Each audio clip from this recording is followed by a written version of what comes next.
Hey guys, tonight we're diving into a frothy tale that's colder than your last regret. A story of beer, battles, and a hearty dose of historical absurdity. We're exploring a quirk of fate that led to the creation of global beer. A tale that begins with a Dutch brewer named Heineken and spirals its way through world history like a drunken leaf on an autumn breeze. So before you sit back, grab your imaginary pint and prepare your laughter.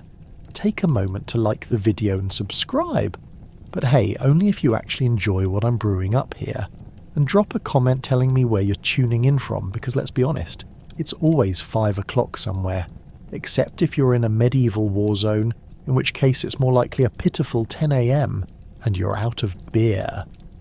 Now dim the lights, turn on a fan for that sweet, sweet white noise, and nestle into your cozy spot like a well-timed burp after a big meal. Let's think for a moment.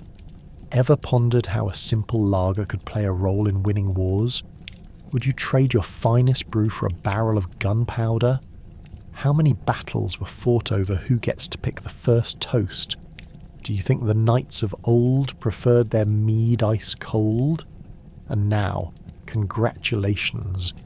You've just woken up in the year 1648, where the scent of hops mingles with gunpowder and victories are often celebrated with one too many pints. Welcome to a time when beer wasn't just a drink, it was a strategic asset. Cheers to us. Imagine a bustling brewery in Amsterdam in the early 1600s, where the air is thick with the sweet smell of malt and the sound of clinking mugs rings through the streets. Enter Gerard Adriaan Heineken, our unlikely hero, and yes, that guy who later puts the I in IPA.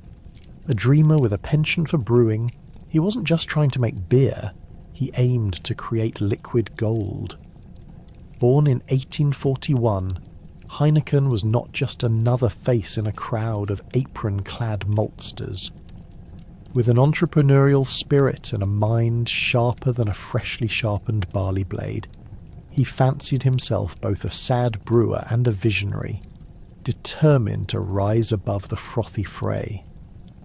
In the world of the early 17th century, brewing was a muddy business, often relegated to brewing houses that smelled like a barn had exploded in a potato field. Most breweries lacked consistency, yielding brews that could range from divine to possibly fatal, depending on the microbial mood of the day. But not Heineken. No, he was armed with a combination of persistence and a German-style brew school education, skills that would help him navigate the murky waters of the beer business without succumbing to a flavour catastrophe down the line. Picture this. Heineken dug his heels into the ground. Well, technically, he was standing on the floor of a brewery. It was a no-nonsense environment where half the brewers wore beer-stained smocks, and the other half just wore the tension of uncertainty. But Heineken was not deterred. "Let's elevate this profession," he shouted. Or at least he did in an inspirational whisper to himself, while calculating the yeast ratios in the small, dusty logs of his first few batches. Rather than accepting mediocre recipes that had been recycled more often than a peasant's tunic, he focused on quality. His mantra? If you're going to get your hands sticky with grain and water, aim for greatness. As he fine-tuned his craft, Heineken began to explore the potential of lager fermentation. Old-timers who still believed in brewing method, passed down from pagan roots, mocked his interest. "You'll never get the taste of a fine ale with those fancy techniques," they scoffed, brandishing mugs brimming with traditional but still kind of gross brews, aka the recipe for drunken regrets.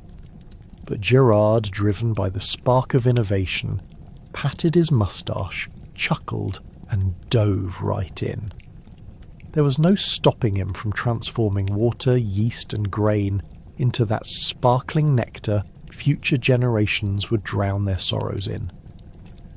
For the uninitiated, the key to lager brewing was temperature control. Quite the feat back then, given that most brewing environments were hotter than a windowless room during summer.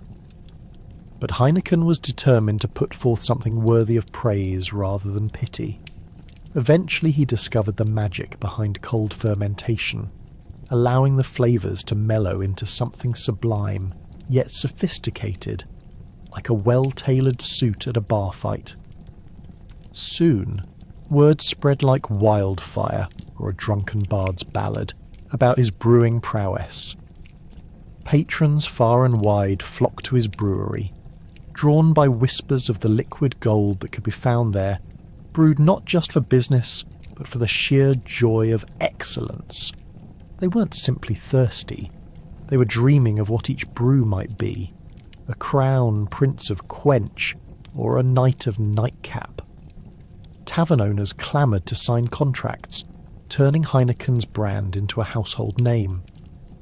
"I'll take 2 kegs for this week's festivities, and let's toss in a barrel for my mother-in-law too," became the mantra that would lead to Heineken's eventual empire. Of course, not all glories came without their hiccups. In an era without regulations, 2-legged thieves and 3-legged rats created a market full of uncertainty. By creating quality products, Heineken not only put himself on the brewer's map, but demonstrated a commitment to his craft that laid the groundwork for the future. As he expanded his production, rival breweries threatened to take a slice of his pie, but instead they ended up watching him build a mountain of success. In the heart of Amsterdam, Heineken's name became synonymous with quality brewed beverages, transforming beer from a humble farmer's drink into an elixir of celebration.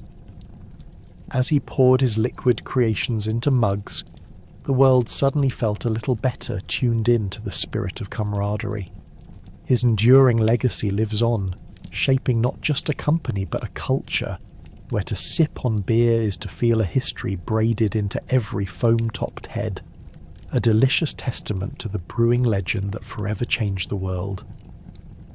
Step into the fields where hops grow like lush green vines kissing the sky. These hops aren't just for flavour, they're basically nature's tiny bodyguards, keeping the beer from being as harmful as a medieval soup. Why would anyone need a safeguard for their ale? Oh, because everyone's running around like a headless chicken, or a drunken knight, trying not to stumble into the next war. And let's be real, medieval soups had more mystery than a magic trick gone wrong, with ingredients ranging from questionable meats to whatever leafy thing the cook found at the bottom of their pantry. Now, hops, you see, were analogous to that one sensible friend who always insists on wearing a helmet while riding a bike.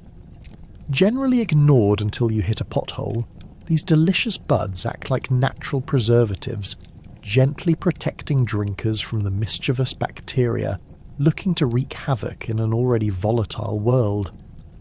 Imagine a beer without hops, just a lukewarm barley-flavoured swamp with an aftertaste reminiscent of mouldy bread. Not the refreshment you want in the midst of a brawl, right? But hops were more than mere guardians of good taste. They paved the way for beer to break free from its chaotic, biting past. In fact, those hops became the reason why the brewing legends like Heineken danced through history with such charm. Legend has it that hop farmers became so beloved, they were often mistaken for local heroes, strutting through towns like knights of old, their arms laden with hops instead of swords. Forget slaying dragons, these guys were here to slay bad beer. As our story unfolds in medieval times, picture these hop fields swirling with life. The sun filters through a canopy of green, casting delightful shadows over workers as they meticulously groom these plants. Ah, the aroma. Imagine a spring garden mixed with a slightly tangy touch of your grandma's potpourri. And those hops. They looked a bit like tiny green pine cones, ready to take on the world one pint at a time. Young kids, equipped with scythes bigger than themselves, unwittingly played their first roles in history, harvesting hops while dodging the occasional goat nibbling at the edges of the field. Hops were cultivated carefully, passed down from generations as treasured secrets, whispered under starlit skies during long haymaking nights. They may have appeared simple, but these crops were anything but ordinary, with varieties such as Hallertau and Saaz transforming beer, and indeed society, like magic on tap. As wars raged and men fought tooth and nail over land and power, the true battles lay not just on muddy fields, but in taverns where beer was the ultimate victor, drawing in folks from all walks of life for drinking rather than driving sword-wielding stakes. Moreover, it wasn't just the lords who revelled. The humble peasant found solace in their frothy, foamy glass-post gruelling farm work. Picture it. After a day of pulling turnips from dirt that edited the joy out of everyone's lives, these peasants gathered to tell tales of misadventures while clinking mugs filled with a delightful brew. Who knew hopping fields had such uplifting power, right? On the political stage, hops took centre stage too, as brewing guilds emerged, fueled by the growing popularity of beer. In these long-haired, beer-bellied gatherings, debates ricocheted between yet another crop's yield and the local aristocrats' latest tax schemes. How could a bunch of guys in tunics argue about such trivialities when they had freshly brewed ales at the ready, all thanks to hops? And if you thought the influence of hops stopped at mugs, think again. Thank you, Green Gold, for handing us the very concept of lager, IPA, and pale ale. Your bittersweet essence whispered innovation into the ears of future generations, ensuring that beer would not just be a drink but a cultural revolution on cops and history books alike. Who would have imagined that a little green flower could be the root cause of invention, celebration, and widespread merriment? So, as we dive deeper into our adventure, remember, hops were the true unsung heroes of this saga. These little beauties weren't merely ingredients, they were the lifeblood of beer, woven into the fabric of the ages as they stood watch, silent, strong, and decidedly more effective than the average medieval court bard hoping to lighten the mood with tuneful nonsense. And let's not forget, when everything else fell apart, battles lost, kingdoms fallen, and armies scattered, there was always beer. And with it came those marvellous hops, standing resilient against the odds, ready to toast another day of chaos in a world that desperately needed it. That, my friends, is green gold at its finest. Picture the clanging of swords and the chatter of soldiers in a camp, while a stew of gossip and rumours simmers in a pot. Just beyond the fortifications, local pubs are the battlefield's unsung heroes, pouring Heineken into the hands of thirsty soldiers. Thanks to a little luck and some splendid brewing, troops are now really fighting for their right to party. For their homeland. You see, during these tumultuous times, it wasn't just bravery and valour that drove men to the battlefield. It was also the promise of a good pint waiting for them after a long, hard day of dodging arrows and shouting "Charge!" What could be more motivating than knowing that after a fierce clash involving your arch-nemesis, you could kick back with a refreshing lager that might make even a battle-worn knight sing like a bard? As the sun dipped below the horizon, soldiers would gather round flickering campfires, cupping their Heineken mugs like sacred chalices. The stories exchanged weren't merely calculated strategies or lengthy battle formations. They transformed into raucous tales of heroism and mischief, laughter echoing through the night like a triumphant war cry. Imagine a battle-hardened warrior slapping a friend on the back, a frothy pint spilling over in the process, as they recount the time they single-handedly frightened off a group of enemies, who may or may not have been feral goats roaming too close to the camp. You could practically see the beer flowing through the camaraderie like magic, sprinkling joy amongst the chaos of war. But it wasn't just about liquid happiness. No, the soldiers knew that Heineken held something far more potent than mere refreshment, a sense of community. In the midst of swords and shields, the beer acted as a common language spoken by noble knights and weary peasants alike. It levelled social hierarchies for a brief moment, as men toasted to mischief makers and shared their dreams under the stars, believing wholeheartedly that one day they'd tell their grandchildren about those wild nights of mirth and malt. After all, camaraderie was a crucial component in ensuring morale remained high, and you wouldn't want a grumpy knight. Those guys took their sword swinging very seriously. But let's not forget about the brewing process itself. While troops were battling foes on the field, skilled brewers were quietly toiling away, crafting the legendary Heineken with a peculiar mix of affection and skill. The laughter spilling from tavern doors was nothing compared to the mayhem brewing behind the scenes.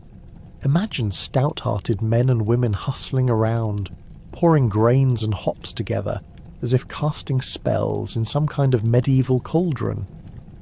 In a world where everyone else was cleaning their swords, these brewers were stepping outside the box and defying the culinary odds. Creating beer wasn't just an art, it was science dressed up in whimsical, frothy bubbles that brought friends together and inspired legacies. Of course, with such grand ambitions, one might ask, was Heineken truly that special? You bet, my friend. It became a source of competition among brewing guilds, spawning heated debates on who could craft the best pint.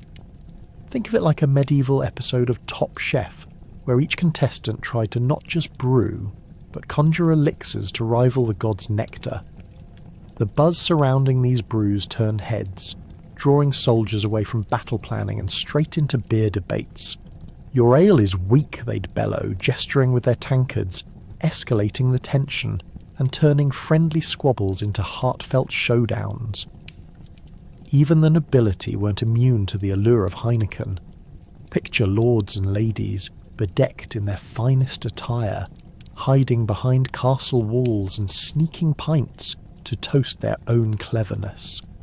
The aristocracy was captivated by the logistics of the brews they imbibed, ensuring their status soared higher with every golden sip. "Ah, yes, this fine lager is a testament to my superiority," they'd declare, sleeves rolled back to reveal sleeves far too extravagant for grabbing anything but a deeply royal pint. At the end of the day, beer became the unsuspecting glue holding armies together, creating bonds stronger than iron swords. Perhaps one day people will learn to harness its true power, a power not just to intoxicate, but to unite even the fiercest of warriors in a cause greater than just kicking ass. For what's a battlefield without a pint of Heineken to wash down the bitterness of combat? So, here's to the brewers, the wizards behind the kegs, who brewed not just beer, but a sense of unity that could withstand the chaos of war and the clamour of history. The world might have shaken under the weight of swords, but hand in hand with those mugs, our gallant soldiers stood tall, ready to roar, for king and for beer. In a move as shocking as finding out your cat eats your leftovers, Heineken devised a secret recipe that went 4 times the distance of regular beer. You might wonder, why quadrupole? Because if you're going to fuel a war, you might as well make sure the soldiers see 4 of them cheering by the end of the night. In an era where ale was less about sophistication and more about survival, Heineken's innovation led to an ingenious blend of hops, malt, and a touch of wizardry that could put any witch's brew to shame. The goal? To create a beer so potent it could fortify weary soldiers on the battlefield and hopefully ambush the common man with a sense of false courage. You could say that Heineken's just secret quadrupole became the go-to combat enhancer. With an ABV that would put your average table wine to shame, it was the drink of champions, or drunken peasants, depending on your perspective. Soldiers loaded up with Heineken's finest found themselves facing their enemies with a newfound bravado that came not just from their training, but from conquering their fear with every hearty sip. It's like that feeling you get during happy hour when you're convinced you're the world's greatest karaoke performer, except in this case, a drunk soldier is about to charge into battle with a sword larger than life, trying to faintly sing God Save the King off-key, while barely balancing on the heels of his well-worn boots. Meanwhile, at the brewery, things were no less chaotic. Heineken's team discovered that brewing beer with more alcohol content required a delicate balancing act between the brewing process and, well, the lives of the people who drank it. Imagine the looks on the faces of the brewers, mixing magical ingredients amid the cacophony of bubbling vats and the undeniable aroma of fermentation wafting through the air. They realised they needed to cater to the soldiers' needs while maximising profits. A true entrepreneur's dilemma. As one brewer might say with a manic gleam in his eye, let's give the people a drink that's not just thirst-quenching but soul-lifting. Spoiler alert, they succeeded, and it involved more burping than anyone felt comfortable with.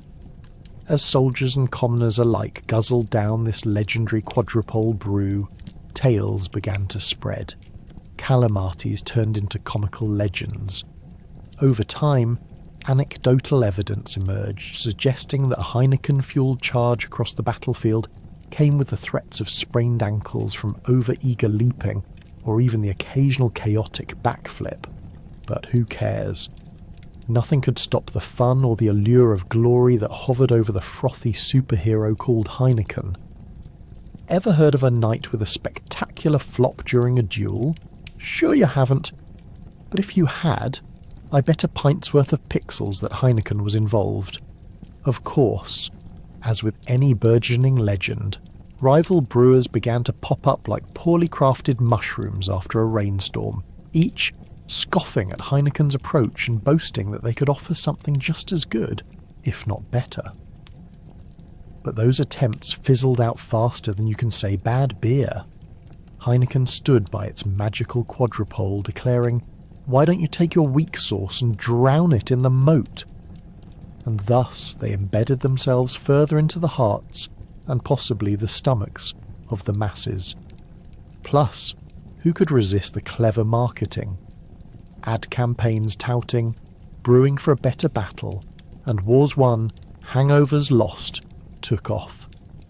Tales of valour mixed with just the right amount of humour began their merry dance across taverns and alehouses, solidifying the quadrupole's place as the drink of the daring.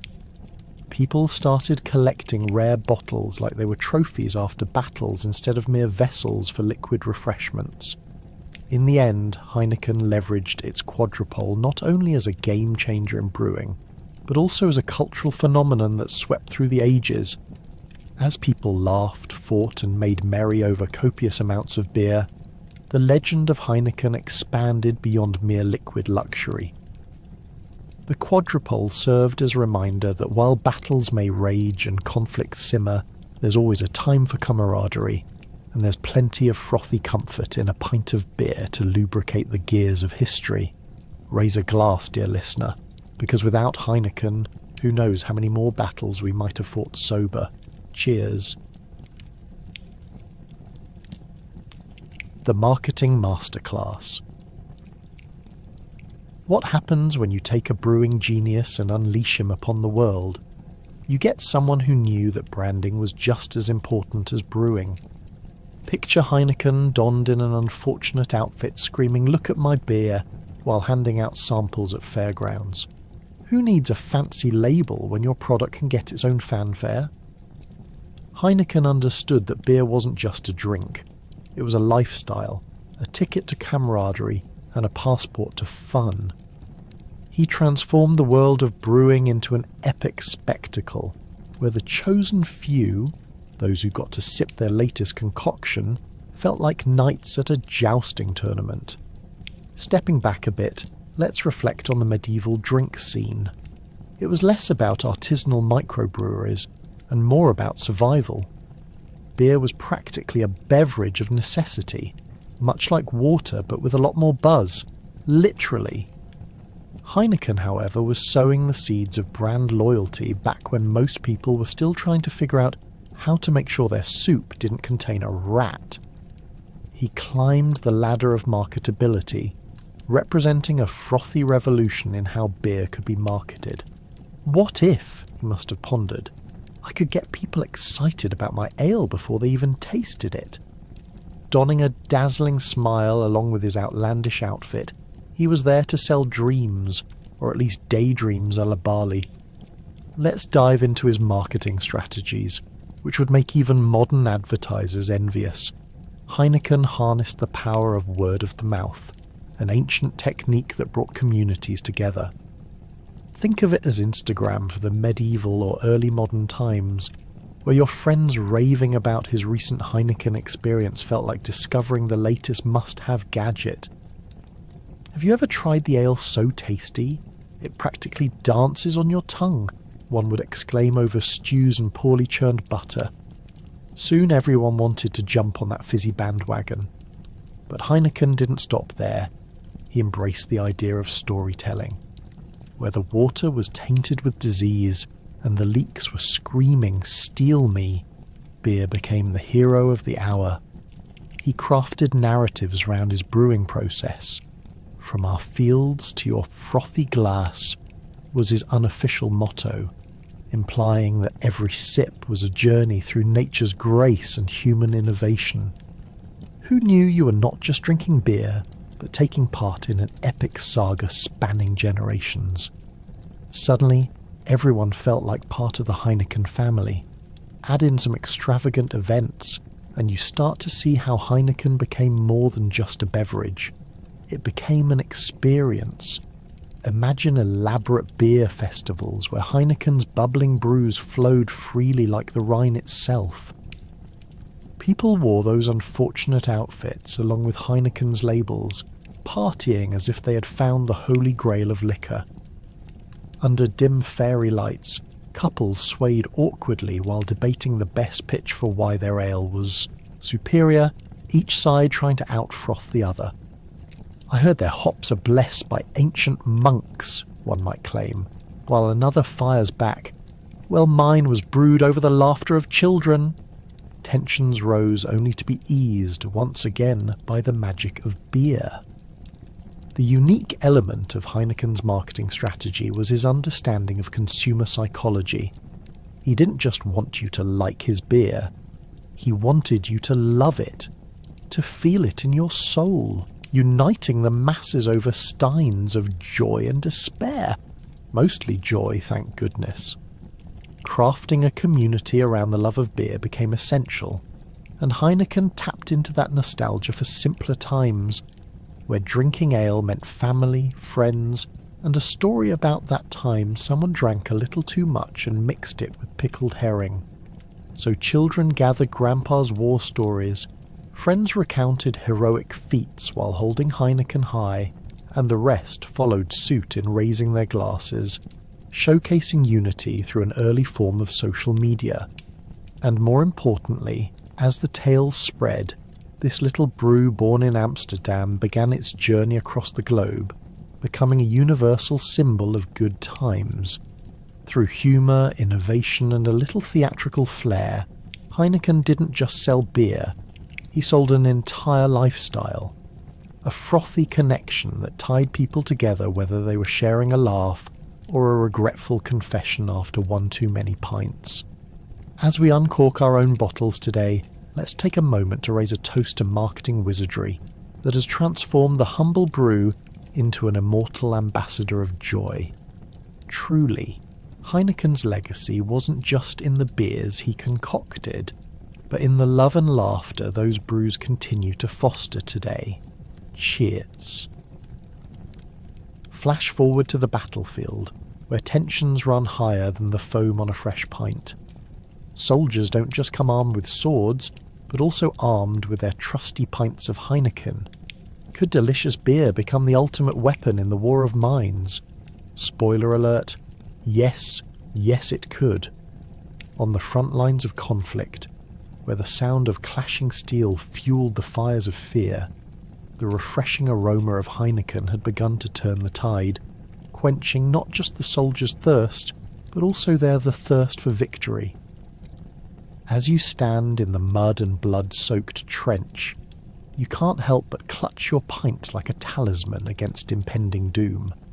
You glance over to your fellow comrades, all doing the same, grinning like they just won the lottery because they've got a momentary semblance of joy amidst the chaos. The soothing effects of the beer provide a strange blend of courage and boldness, as if each golden sip fills your soul with unearned confidence. Ever tried charging the enemy with an empty stomach? Disaster.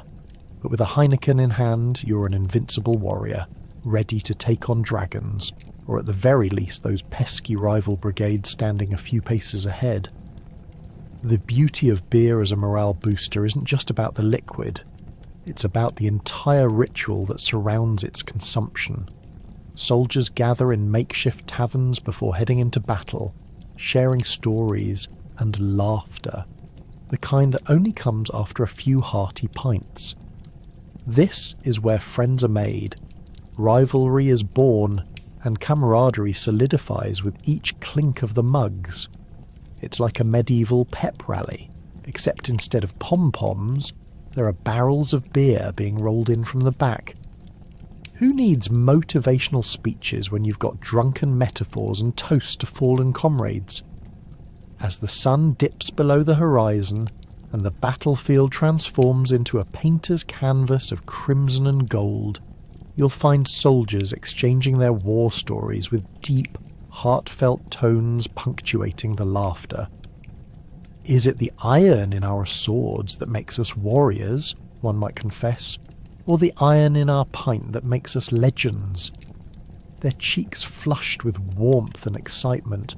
When pushed to the brink by fear, you'll find they clutch their beers as if they hold the very fate of their country, or at least a night of fun, within them. Needless to say, the strategic implications of beer don't just stop at bolstering morale. It also promotes a certain sense of unity against the enemy. How do you face someone whose fearlessness is saturated in hoppy liquid bravery? It's hard to cower before a man whose only thought is how many pints he can slam before charging into hypothetical doom. While the opposing force stands across the field looking composed, like refined statues of perfectly carved stone, you, my friend, are gathered around a barrel feeling like a grand battle-hardened beast after a couple of rounds. Now, if we're honest, there's also the matter of keeping your fellow soldiers a bit buzzed when it comes to battlefield antics. Who wouldn't feel inclined to charge into enemy lines screaming for glory when they've just knocked back a few beers? Beer becomes a brave spirit's potion, responsible for many an audacious act. You remember the legendary Captain Günther, famous for how he stormed the rival camp with nothing but a bellowing belly and a half-emptied keg. His antics earned him more nicknames than you can count. With courage fueled by beer, soldiers have made names for themselves, and whether heroic or ridiculous, legends were written in the annals of history, with a side note on the importance of good brews. But alas, let's not forget the aftermath when the battle is won, and the sun rises to reveal the hangover, a cruel twist of fate after such strong spirits of victory. Who could have known that the path to conquest comes with a divided head, and a mouth drier than the fine dust of the desert? Soldiers are now stranded in a field strewn with beer cans and lengths of broken laughter. While some have raised their mugs in victory, others find themselves grappling with metaphysical questions over their newfound mortality. Did we win the war or lose too many brain cells? So remember, as you sip your next Heineken, you aren't just drinking beer. You're indulging in a mighty elixir that's become the life and laughter of war. Without these frothy brews, where would our heroes find their courage? A little hop here, a splash of barley there. Who knew a recipe for conquests involved more than just swords and strategy? Today, having Heineken in hand isn't just a drink. It's about raising a toast to history, camaraderie, and the absurdity of humanity's antics. Imagine Heineken's team of unassuming, slightly confused workers loading barrels onto ships, setting sail towards distant lands to deliver liquid happiness right to the front lines. However, with these barrels come unexpected challenges: storms, pirates, and the occasional craving for something a little less, nautical. Picture a haphazard assortment of barrels stacked 4 high, teetering like a jigsaw puzzle assembled by a blindfolded toddler. As the crew bumbles about, one worker inadvertently launches a barrel overboard, causing a bemused seagull to take a sip and fly off, presumably with a new attitude. Meanwhile, all hands on deck are scrambling to secure their precious cargo against the whims of the weather, which, let's be honest, never got the memo about the importance of beer. Now, let's talk about the storms. Not the poetic kind that produces rainbows and soft guitar strumming, but the kind that hurls raindrops like pebbles and turns your average sailor into a seasick wretch with a brooding hatred for all things wet. You can almost hear the crew grumbling, "Why did I leave dry land for this?" as they scramble to keep barrels from rolling about like they're having a party of their own. One barrel, perhaps a bit more rebellious than the others, starts an impromptu race towards the ship's edge, and in a heroic act, one brave sailor dives to save it, tumbling dramatically while shouting, "Not today, you wretched keg." But storms aren't the only menace. Enter the pirates. Yes, those lovable rogues of the sea whose life of debauchery usually involves plundering treasures and singing sea shanties. But when they catch wind of Heineken's cargo on the high seas, it's a different story. Our well-meaning crew suddenly finds themselves in the crosshairs of pirates who have somehow formed a finely honed appreciation for quality beer. The captain, with a mix of panic and bravado, barks out orders, but let's be real, what's he going to do? Try to intimidate them with foam crafts?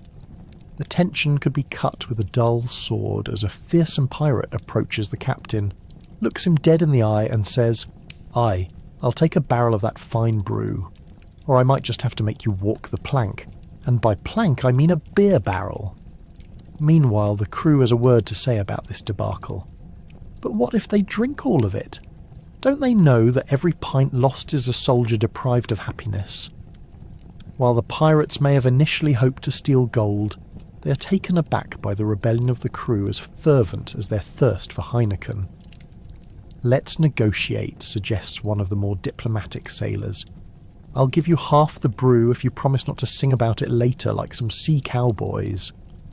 Transporting beer across treacherous seas seems as dangerous as a witch trying to fly on a broom stuck in reverse. Often, barrels arrive looking like they've been through an academic seminar on how to endure inhumane treatment. Somehow, each keg that survives the journey becomes sacred, battered yet triumphant. When they dock at their destination, crew members cheer and high-five each other despite their misgivings about being soaked like soggy biscuits.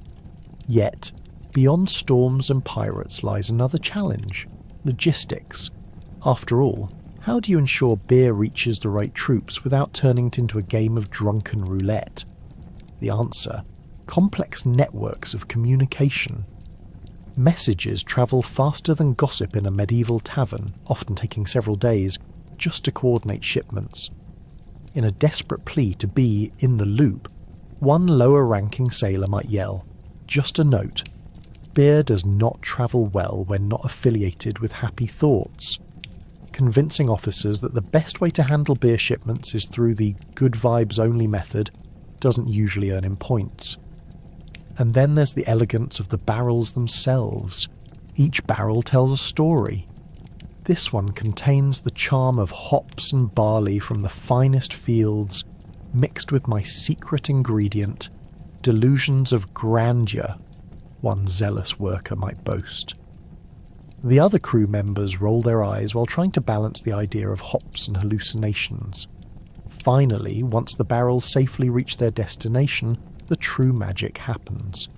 Soldiers, weary from battles and missing home, gather in makeshift taverns and toast to safety, a friendship, and most importantly, this sacred golden liquid that bonds them together. Each sip of Heineken becomes a declaration. No matter how many storms we face, how many pirates we meet, we're here together and we'll enjoy every last drop. In this whirlwind saga of transporting triumphs, Heineken not only delivers liquid happiness right to the front lines, but also fortifies the spirit of camaraderie, proving that even in the most tumultuous of times, a good brew and a hearty laugh can conquer all.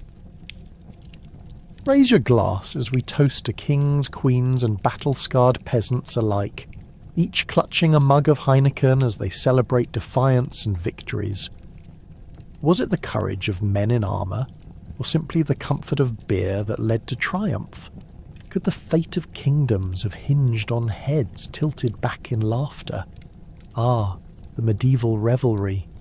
Picture knights returning from the battlefield, grime-encrusted but somehow gloriously enthusiastic, marching into taverns as if they were conquering their greatest foes. Those pesky tankards of ale that seemed to serve themselves.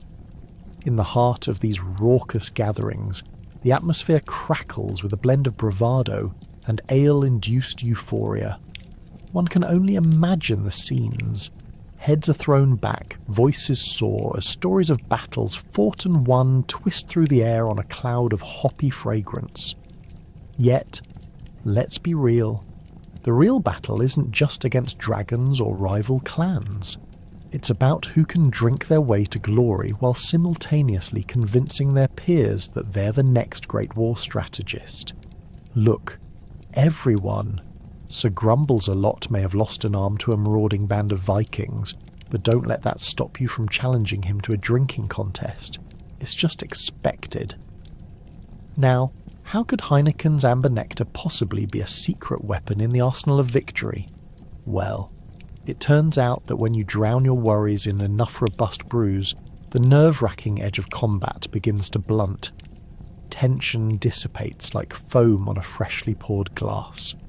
Around the warm glow of firelight, where animation meets libation, old grievances melt away, and bitterness yields to pints overflowing with camaraderie. Beer became the glue holding enthusiastic factions together, bonding warriors into a brotherhood stronger than the armour they wore, forging friendships that withstood their later, perhaps entirely more sober, political quarrels. It's a curious thought. What if those merry gatherings inspired strategies that saved countless lives? Maybe, just maybe, someone noticed that their opponent was a bit too tipsy to hit anything but the broadside of a barn. Just imagine a soldier murmuring, "Psst, King, I think Sir Hiccup over there is preparing to lead the charge, away from the battlefield." The laughter ripples through the crowd and breaks any lingering tension faster than you can say, "Lager logistics." As the sun sank low in the sky, heralding the evening's festivities, drinks flowed like the Rhine. But what could this wine of the common man bring to the elite? Well, it turns out that while lords and ladies feasted on roast fit for royalty, they swiftly learned that sharing a lighter moment over a mug of beer was aristocracy's best-kept secret. Nothing says refinement quite like a room full of people simultaneously regaling tales of valiant exploits and regrettable decisions made while under the haze of another round. Just as the beer reached the last dregs at the bottom of the barrel, and singers took turns belting out ballads dripping in a mix of pride and folly, legends were born with each resounding cheer. The echo of a chorus that reverberated through the tavern as exasperated peasants stumbled over their tales of triumph against invaders, all smoothly washed down by murky meads and misty ales. So, what's the ultimate conclusion? Beer was not merely a drink. It was a bonding agent, a morale booster, and a catalyst for stories spun not just from truth, but from the exuberance of too many happy pints and friendly brawls. Because as history teaches us, every kingdom comes with a backstory of laughter and revelry. Indeed, those alcohol-fueled alliances might have just changed the course of history, or at the very least, provided entertainment for future generations. So here's to the connoisseurs of courage, those who wielded their mugs like warriors wielded their swords, carving out heroic myths one ale at a time. Drink deep from the chalice of history, dear listener, and know that every sip you take carries whispers of battles fought and friendships forged over the hearty cheer of life, thanks to a little brew called Heineken. As the barrels rolled and the battles raged, brewing techniques themselves went through a renaissance akin to your cousin's transformation from awkward teen to hipster barista. Crafting a mesmerizing potion of hops and barley, beer was elevated from something for poor farmers to the drink of choice for nobility, because who doesn't love feeling classy while slurping barley? Suddenly, brewing became a respectable profession, transforming from shady backyard operations where the local drunk would stir his barrel with a crooked stick to sophisticated enterprises producing liquid delights. Imagine skilled brewers donning frocks and neckties while meticulously calculating their recipes, debating the merits of Fuggles versus Cascade hops, as if they were discussing fine wines. By the early 1700s, the art of brewing was improving faster than a medieval knight could don his armour. Techniques were refined with the same enthusiasm a peasant might tackle a stalk of wheat during harvest season. Heat sources were optimised, yeast strains diversified, and methods for fermentation began to look less like alchemical experiments and more like actual science. Yes, that's right. Brewing was officially entering into what historians would later dub the Brewing Renaissance, a time when beer was treated almost as fancifully as a fine piece of jewellery, rather than just an obstacle to waking up on a Monday. Meanwhile, the clever minds behind these advancements realised that the secret to brewing perfection lay not only in the ingredients, but in how shiny the label was. Suddenly, marketing became as important as the brew itself. Imagine brewers poring over jars of hops while arguing over which font would look best on their new ye-olde brewcraft labels. Yes, even in the 17th century, fonts mattered. The importance of a good look became the driving force behind not just sales, but the identities of entire breweries. Marketing and brewing collided like a knight's sword on a shield, leading to the rise of some absurdly catchy names that promised liquid happiness, or the ambrosia of the gods. In taverns around Europe, a new culture began to form. Where once ale was exclusively for farmers after a long day of ploughing, now sophisticated gatherings featured gentlemen of leisure, adorned in ruffled collars and capes, debating philosophical texts and clutching mugs of expertly crafted Heineken. "Oh, you simply must try the new pale ale," one dapper gentleman would say, savouring the sweet nectar while his friend contemplated which nobleman's land he could invade next. The nobility, on their grand estates, began experimenting with elaborate beer recipes. Imagine the unwarranted elegance of a royal banquet where plates of roasted duck were being washed down with a rich stout brewed with an infusion of spices reserved only for the king's spice cabinet. Encounters that would leave even the most stoic of warriors tipsy and contemplative, pondering their place in the universe between sips of barley bliss. Even the peasants, perhaps slightly intoxicated, would lean over to each other and lament, "If only I could drink this golden elixir every day." But alas, it cost the same as a fortnight's wages. As demand for fancy brews surged like a bard's tale over a roaring fire, the tools and techniques of brewing began to evolve exponentially. Techniques that were merely a how-to guide scribbled on a dirty scrap of parchment now surfaced as well-equipped brewing manuals, inspiring budding brewers everywhere. Joining the ranks of those illustrious folks were inventive women who managed to carve out their spot by mastering the brewing trade.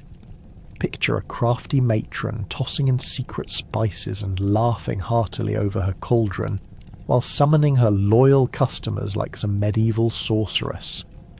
cheeky comparisons to witchcraft aside, women deftly shaped the brewing landscape, crafting beers that could knock down doors and breathe new life into communities. Of course, not all advancements were without complexity. The rise of the brewing industry inspired local governments to regulate and tax the trade, making it more convoluted than setting up a tavern for the kingdom's war council. Imagine our ingenious brewer being told by the king's men, "You owe us 2 gold coins and a barrel of your finest ale for being a noble's favourite." It wasn't easy running a brewery, and many faced fines for improper licences or being caught sneaking ingredients to keep their breweries afloat. Despite the hurdles, the brewing renaissance paved the way for conversations about quality and craftsmanship in an industry run by creativity and a dash of rebellion. The flavours began to dance diversely, no longer just watered-down hogswallop, but magnificent pints worthy of feasts and festivals. As the Renaissance unfurled its golden hue across Europe, creators were united by a shared love of beer, each fighting for their chance to toast a happier days ahead. So, here's to the transformation of beer from a simple farmer's diet to posh noble affairs, as toasting future histories that would make even your wittiest cousin raise a pint in celebration. Picture grand banquets where knights regale each other with tales of valour while quaffing Heineken like it's the nectar of the gods, because honestly, in those days, it might just have been. Imagine trying to impress your lady love with a soup made of questionable origins when you could offer her a frothy mug brimming with the finest ale. These feasts were not merely about filling bellies, they were spectacles of social grandeur, balancing on the precarious edge of culinary delight and potential disaster. The long wooden tables groaned under the weight of a bountiful spread, roasted boars, fresh bread that attracted more flies than friends, and pies filled with mysterious fillings that would have sent health inspectors running for the hills. So why not wash it down with a hearty jug of Heineken, a brew that turned even the most horrid dinner-time conversation into a delightful debate about whose horse had the fastest hooves.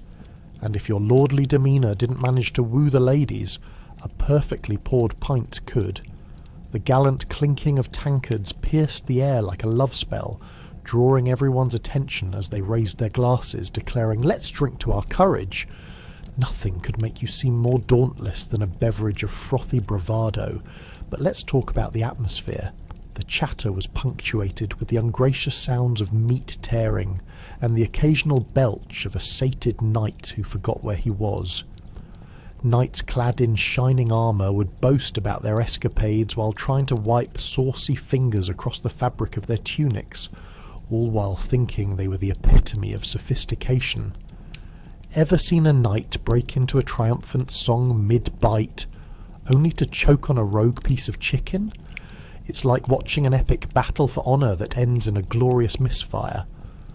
And while the dignitaries held their feasts, the rest of the populace scrabbled together their humble dinners, a goulash of whatever they could find, stale bread, overcooked vegetables, and a dash of what they hoped was meat. "Have a turnip," they'd call to friends as they lamented the absence of more robust culinary options. Meanwhile, the aristocracy feasted on the proverbial meat and potatoes, while sending their leftovers down to the common folk, still thinking they were charitable for serving the less fortunate. Little did they know, all those touches of Heineken's hops were a far cry from the gruel boiling in the poorly managed cauldron of the village square. Come evening, the feasting tables transformed, mugs turned to glistening goblets, noblemen and women began moving to the twinkling chalices filled to the brim with new brews, and laughter turned into impromptu sing-along contests. It was an uproar of delight. In today's terms, this chaos resembles an office party after a round of unwarranted margaritas. People slumped over tables, raucous laughter lingering among remnants of free-spirited revelry. Debate would flow like libations. while knights challenged each other to duels of wit over how many mugs it took for the moon to glow in a different colour. As the night unfolded, tradition dictated the feast become more extravagant. Roasted peacocks with their flamboyant feathers still attached were paraded around like trophies, the knights unsure whether to gasp in admiration or recoil at the sheer absurdity. Welcome to the medieval culinary catwalk where dinner was an extravagant fashion show, and Heineken was the sparkling accessory one simply couldn't do without. To top it all off, the night would culminate in a celebratory toast. To Heineken, may our hearts be warm and our swords be sharp. Cheers resounded like a joyous announcement in the court, while outside a group of desperate peasants considered the first sip of water they'd had all day, while marvelling at the lights twinkling from the castle's feasts. In retrospect, these feasts were more than just a chance to revel. They were an escape from the grim realities of medieval life, an opportunity to drown sorrows, rekindle lost friendships, share love stories, and perhaps create a few legends along the way. So the next time you raise a pint, remember, you might just be continuing a toast born in the halls of knights who knew that happiness was as simple as sharing a drink, a laugh, and a moment of bliss. And maybe a slightly burned batch of dinner served from questionable pots. Cheers to that.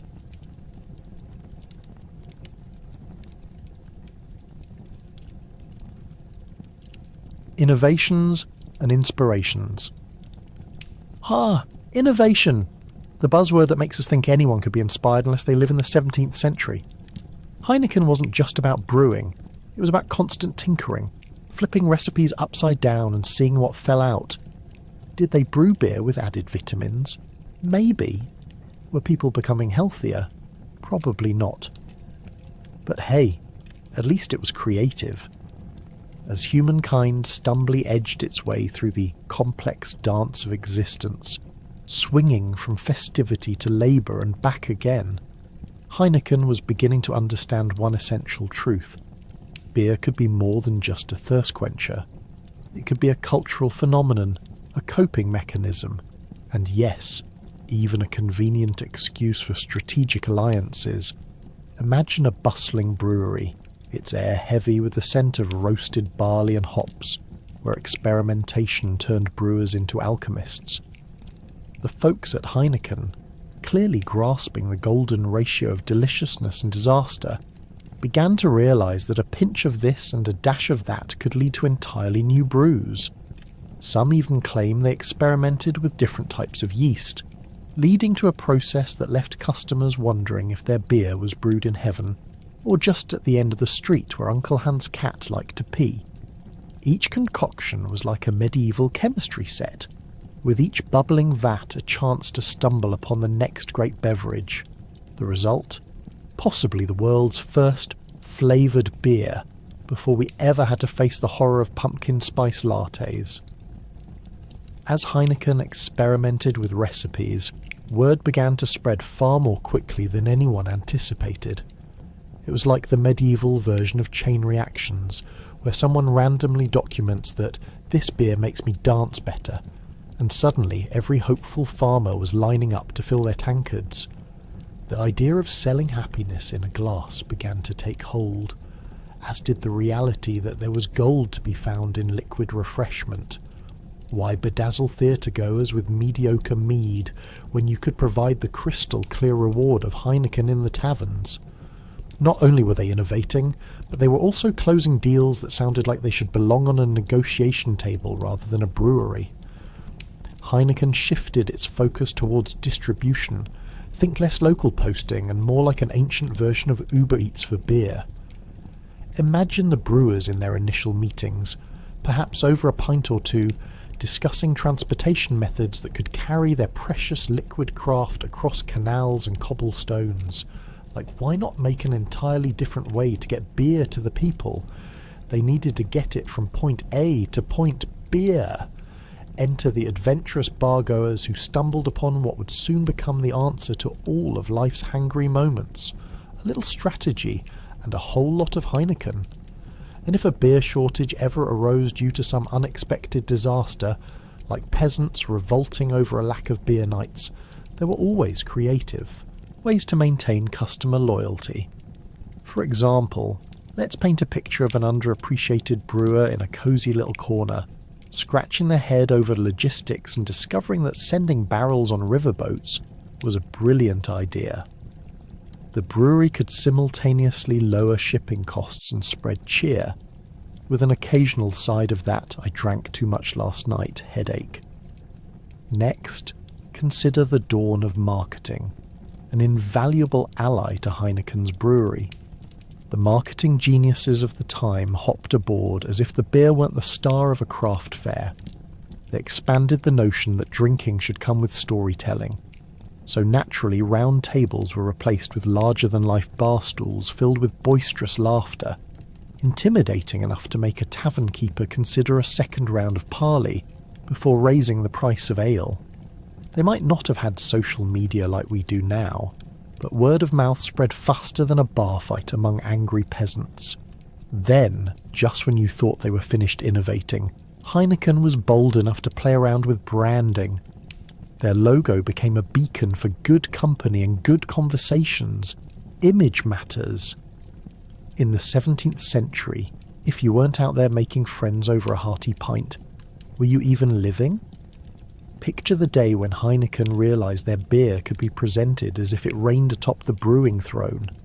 With each gorgeous label came the promise of excitement, which quite frankly is far more appealing than showing up to a feast with a jug of mud water.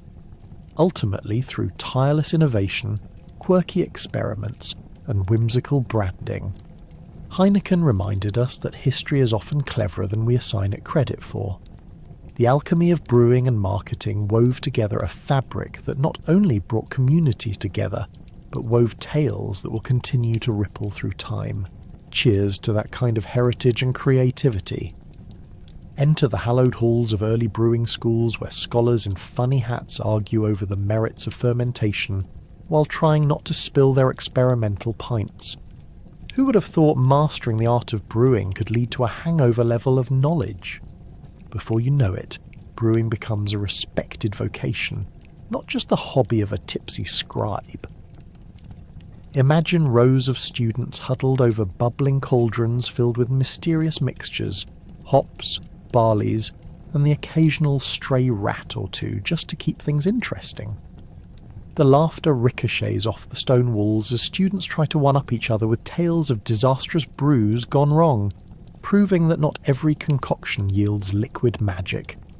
In this world of academia, the motto rings clear: to err is human, but to brew is divine. With graduation caps tossed into the air like frothy mugs overflowing with ale, these students proudly embrace their new titles, Master Brewers. A degree in fermentation soon garners more respect than a standard bachelor's in philosophy. After all, could Aristotle brew you a good pint while discussing the nature of the cosmos? I think not. Let's talk about the curriculum. You had your fundamentals of grain science, a boring class but necessary to understand why that one student keeps trying to brew apples into beer, advanced fermentation theory, where students debated whether yeast truly had feelings, and of course the ever-important diploma course on dealing with drunken customers. This latter course involves role-playing exercises set in a mock tavern that's only slightly less chaotic than an actual frat party. Excuse me, good sir, but have you tried our sparkling mead? A phrase that could either lead to delightful conversation or a brawl over spilled drink. Now, picture your professor, Professor Hopsworth, sporting his signature beard that seems to have its own ecosystem. He waves around a hop-filled sack while expounding on the virtues of bittering agents versus sweet malts. "My illustrious students," he declares with a sense of urgency reminiscent of a cult leader, "you must know the balance. A poorly constructed beer is like a sword without a blade." You nod solemnly, although deep down you're more concerned about when the lunchtime ales will arrive. As students progress, the brewing prowess of each class becomes legendary, or at least notorious. Just like modern-day viral TikTok trends, the tales of the Great Unleaded Lager Incident of 47 circulate through the brewing school, complete with extravagant hand gestures and over-the-top reenactments that could put soap operas to shame. Who could forget that fateful day when a misunderstanding over ingredients led to a batch that caused everyone who drank it to break out in spontaneous singing and interpretive dance? One hop-loving scholar declared it a miracle, while others simply wondered if they were facing a new strain of the plague, or just a badly miscalculated brew. But beyond the laughter lies serious knowledge, like the complex chemistry behind fermentation that slowly becomes second nature. Have you ever tried to explain to your modern-day barista why a good stout really is better enjoyed at cellar temperature? No? Well, get yourself to brewing school. Between instilling knowledge of gravity measurements and discussing yeast management techniques, students master the ancient wisdom of brew lore, the stories passed down from brewmaster to apprentice like confessions written on the back of a beer barrel. As the first batch brewed by their students goes from cauldron to keg, the school holds its collective breath. Is it a masterpiece waiting to circulate through taverns far and wide? Or did they accidentally recreate a recipe for a medieval flatulence bomb? Yes, both outcomes are likely in this pioneering atmosphere.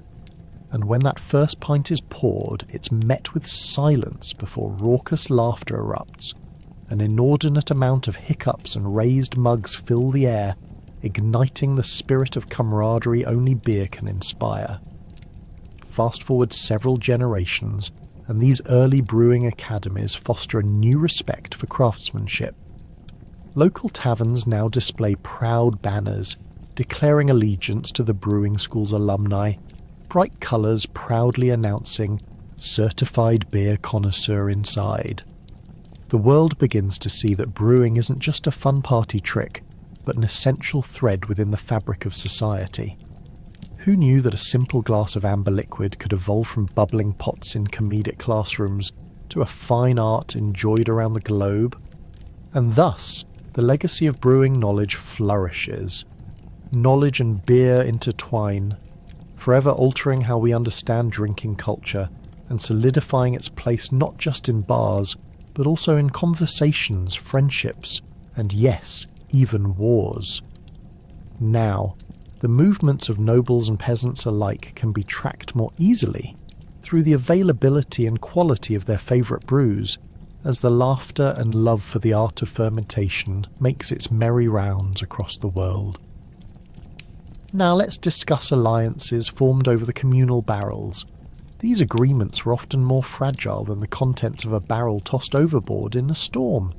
Did Heineken's beer inadvertently cause a few diplomatic incidents? Or was that just a different vintage of stout? Spoiler alert, probably both. The comfort of a good pint had a way of making enemies become friends, or at least able to tolerate each other long enough to share a drink. Picture the scene, a hastily constructed powder keg of tension about to ignite, but then along comes the charismatic Heineken, frosty and golden, ready to break the ice, or perhaps melt the entire fort while achieving a monumental level of camaraderie. Ah, the power of alcohol. It's a magic potion that turns even the fiercest foes into gossiping buddies. Ever found yourself discussing agricultural policies with a farmer you swore you'd never trust? Well, throw down a couple of Heineken's finest and suddenly you're swapping recipes for pottage while debating which local lord runs the worst tavern outside of town. A little grain alcohol does wonders for community bonding, as the spunky ale flowed through the townsfolk and soldiers alike, turning war councils into friendly gatherings. Perhaps soldiers cheered a bit too loudly, leading to plotting over how to address anyone who dared invade their beloved tavern. But let's not gloss over the inherent madness. Alliances forged over beer sometimes led to disastrous outcomes. Tribes and factions flipped sides faster than a drunken knight falling off his horse to chase after his ale. because nothing says trustworthy ally like someone wiping the froth from their moustache while promising they'll never betray you, only to be spotted the next day sipping mead with your sworn enemy. It became a veritable game of musical chairs in the taverns, with alliances shifting as frequently as the bloated bellies of men who had seen one too many rounds. With that much liquid courage, the agreements were bound to unravel like an old tapestry, colourful but full of strings that were no longer appropriately knotted. Meanwhile, back at the brewery, Heineken found itself the unintentional midwife of chaos. While Gerard Adrian Heineken concerned himself with hopping and mashing, the result in taverns was pretty much the medieval equivalent of social networking on steroids.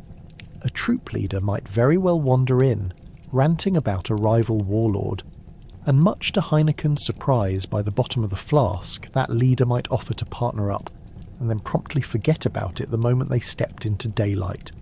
That's right. They'd look at their drinking buddy and yell, "You're with me now. We're conquering our enemies together," next time you saw them tripping over each other in the mud instead. Throughout history, beer also played a role in the more substantial political shifts that echoed across the land. Have you ever pondered the notion that noblemen might have toiled late into the night to hammer out treaties over Heineken? Unfortunately, moments of clarity rarely emerge when the beer has been flowing. One minute you're signing a peace agreement, the next you're regretting it amid laughter and hearty backslapping, only to have that deal dissolve faster than a poor attempt at brewing a low-alcohol stout.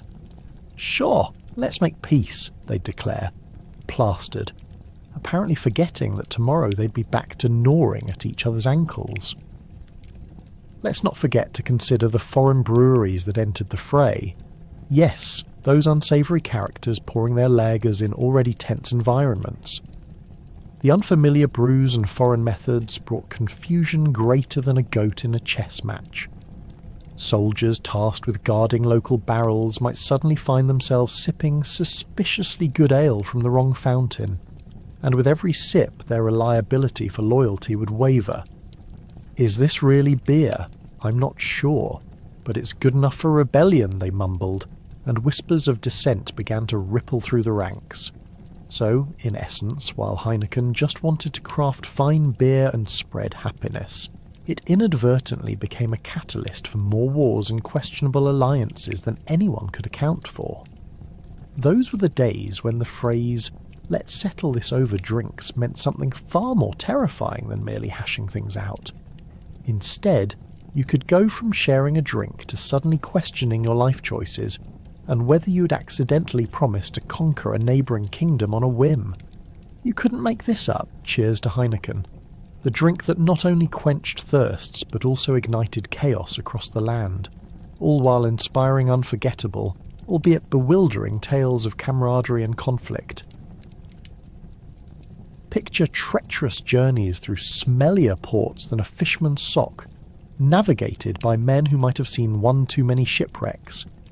These routes, lined with wrecks of imagined seafaring disasters, became synonymous with the risk of delivering Heineken. However, ship or no ship, beer had to reach thirsty throats. So let's set sail on a journey through the bumpy waters of international brewing, where barrels of Heineken were more than just liquid gold. They were the very currency of camaraderie, war, and questionable choices on Fridays. Imagine it. A crew of navigators squinting at maps mottled with ink stains, each squiggle a threat, every curve a potential disaster. "Ahoy, Captain! It appears we're off course again," one flustered sailor might shout, as the ship rocks precariously, battling waves fiercer than an irate brewer denied a pint. The navigators, equipped with compasses that were probably more decorative than functional, relied on the stars to guide them, but one miscalculation, and the next thing you knew, you were stuck in the Bermuda Triangle, or worse, running your ship aground because a seagull misdirected you with a mocking squawk. As the sea spray misted their weary faces, you could almost hear the sailors' grumbling grumbles about the folly of risking it all for a mere barrel of cheers. Why are we doing this again? One might ask, clutching a bread roll like a lucky charm. To bring joy to the masses, of course, the captain might reply, his voice dripping with exaggerated enthusiasm, even if he was secretly questioning who first decided beer needed to be delivered by sea. And all this time, Heineken was back in Amsterdam, blissfully unaware of the perils its name was about to face, like a foamy ghost floating through shipping lanes. Now, let's not forget that fortifications and ports developed their own characters, along with their maritime hazards. The ports were notorious for notorious goods. If they weren't teeming with sailors, they were crawling with rats sailing their own sort of boats, or just taking over the cargo. Old towns would beam with pride over their famous breweries, risking their entire reputation on what came out of the docks. No pressure, right? In fact, those very dockyards might just have concocted the original version of the beer festival, ensuring that when Heineken arrived it was greeted with cheers instead of jeers, unless their delivery was late, which, let's be honest, was a constant concern. Inevitably, the journey involved dodging pirates who were less interested in robbing ships of treasure and more focused on securing themselves a hearty drink or two. The pirate menace transformed into a jovial ruckus as they'd board ships with their weather-beaten hats and request a round of Heineken instead of jewels. "Ah, what's this? A barrel of ale? Best treasure I've ever pillaged," they'd declare, amidst the hilarity of the crew, wondering if perhaps they'd accidentally joined a comedy troupe instead of refuting maritime law. As the industry evolved, people began to understand that maximising the beer delivery required both naval strategy and a touch of luck. Glass bottles began to replace wooden casks, which meant that the stakes were even higher. Break a bottle in transit, and you potentially create a beer tsunami threatening the coastal views. These moments were as dramatic as they were beer-splattered. Imagine struggling with your grip as you watch your precious Heineken slip through your fingers like the dreams of an upstart ship captain. And let's talk about the weather. Storms loomed on the horizon and transformed friendly waves into gargantuan walls of wet chaos. Well, there came a time when salty sailors debated whether the fear of death was worth the price of beer. Spoiler, most chose the beer. When capturing the perfect shipment became a game of chance, many simply opted to toast the gods on variable weather days. To favourable winds and frothy brews they'd jeer, as the sails flapped wildly in their disarray. Once these brave men finally delivered their prized kegs, they were met with rewards that were nothing short of legendary. Throngs of thirsty souls awaited like a flock of seagulls over a tossed sandwich. Beer was no longer just a drink. It became a symbol of shared experience, a bonding potion that made quarrels dissolve and friendships settle into warm camaraderie.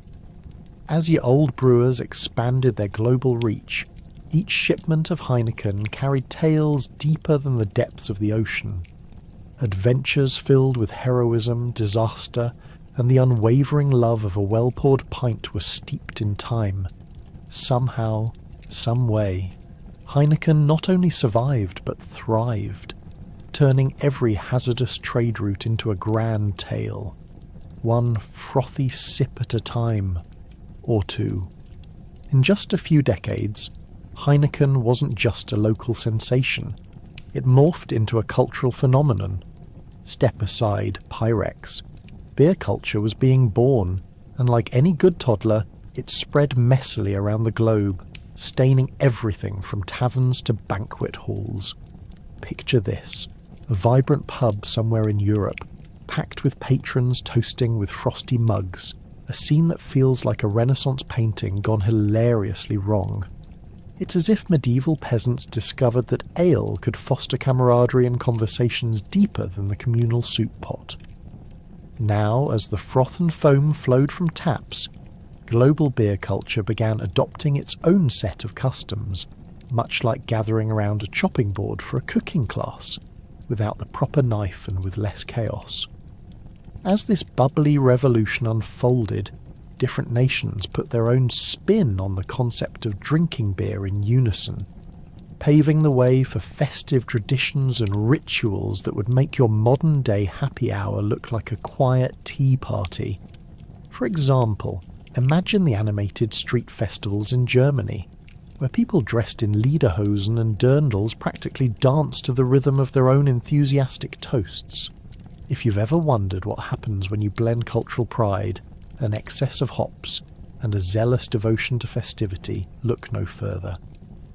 Oktoberfest catapulted to fame, spreading the love of beer like butter on warm bread. Essentially, there's now a built-in mechanism for society to celebrate the day's end. Let's just say it involves a lot of beer, bratwurst, and slightly off-key Ein Prosit chants. Meanwhile, across the English Channel, the British were busy crafting their own beer traditions, where public houses or pubs began sprouting up like mushrooms after a rain. Imagine lively conversations under the low-hanging wooden beams, where half-remembered tales of exploits mix with the murmur of patrons arguing over their favourite football clubs. Just as your Uncle Jerry can't seem to stop talking about that one time he almost caught a fish, these pubs foster the kind of tales that become legends and inevitably fuel the local gossip mill. So what did beer culture look like in the everyday lives of common folk? Well, picture a workday that involves labouring in fields and then heading to the local tap room for a refreshing pint of ale. You might just find that the Dutch aren't the only ones glorifying the frothy brew, with England producing a variety of bitters and stouts that challenge even Heineken's popularity. And yet, as patrons knock back a few rounds, the world of beer is simultaneously brewing up clashing taste preferences, kind of like an awkward family reunion where everyone brings their own potato salad. But wait, artisans and innovators weren't merely resting on their laurels, or beer barrels. As brewing began to advance, so too did the production techniques, leading to the rise of master brewers who were practically the rock stars of the era. You could walk into a tavern and feel like you were meeting a modern-day celebrity, complete with long beards and slightly stained aprons. By shifting from local, small-batch brews to a more industrialised method, these brewers created a consistency that would ensure every pint of ale met high expectations. It wasn't just beer, it was an evolving brand that promised quality. A trademark beer proudly answering the question, what's in your mug? Moving into the modern age, with globalisation at its peak, the beer industry skyrocketed. And what does that mean?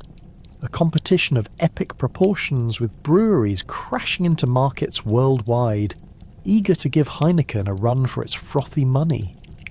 With branding taking centre stage, advertisements emerged, touting benefits that went beyond taste, better friends, amazing stories. The truth? Perhaps hoppy beer was the secret ingredient to socialising as awkwardness faded and laughter filled the air.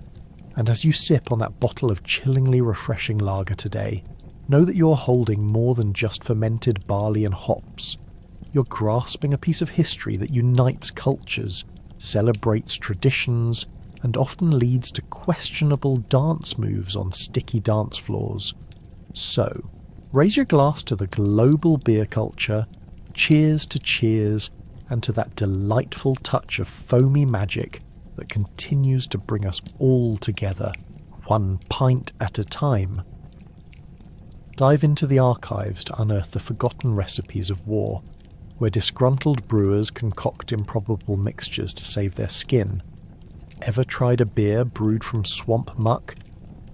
Believe it or not, the results might shock you. Spoiler, not every successful recipe leads to joyous egoism. As cannon fire rumbled in the distance and soldiers danced with death on muddy battlefields, the need for something to wash away the taste of conflict became increasingly vital. What better way to endure the horrors of war than with a brew that risks both taste buds and sanity? During the 30 Years' War, scarcity bred creativity. As noblemen went off to fight battles, their breweries often sat idle, manned only by beleaguered workers who had an alarming amount of time on their hands and limited supplies. While soldiers fought for their lives, brewers became the unsung alchemists of drunken delight, mixing whatever was on hand.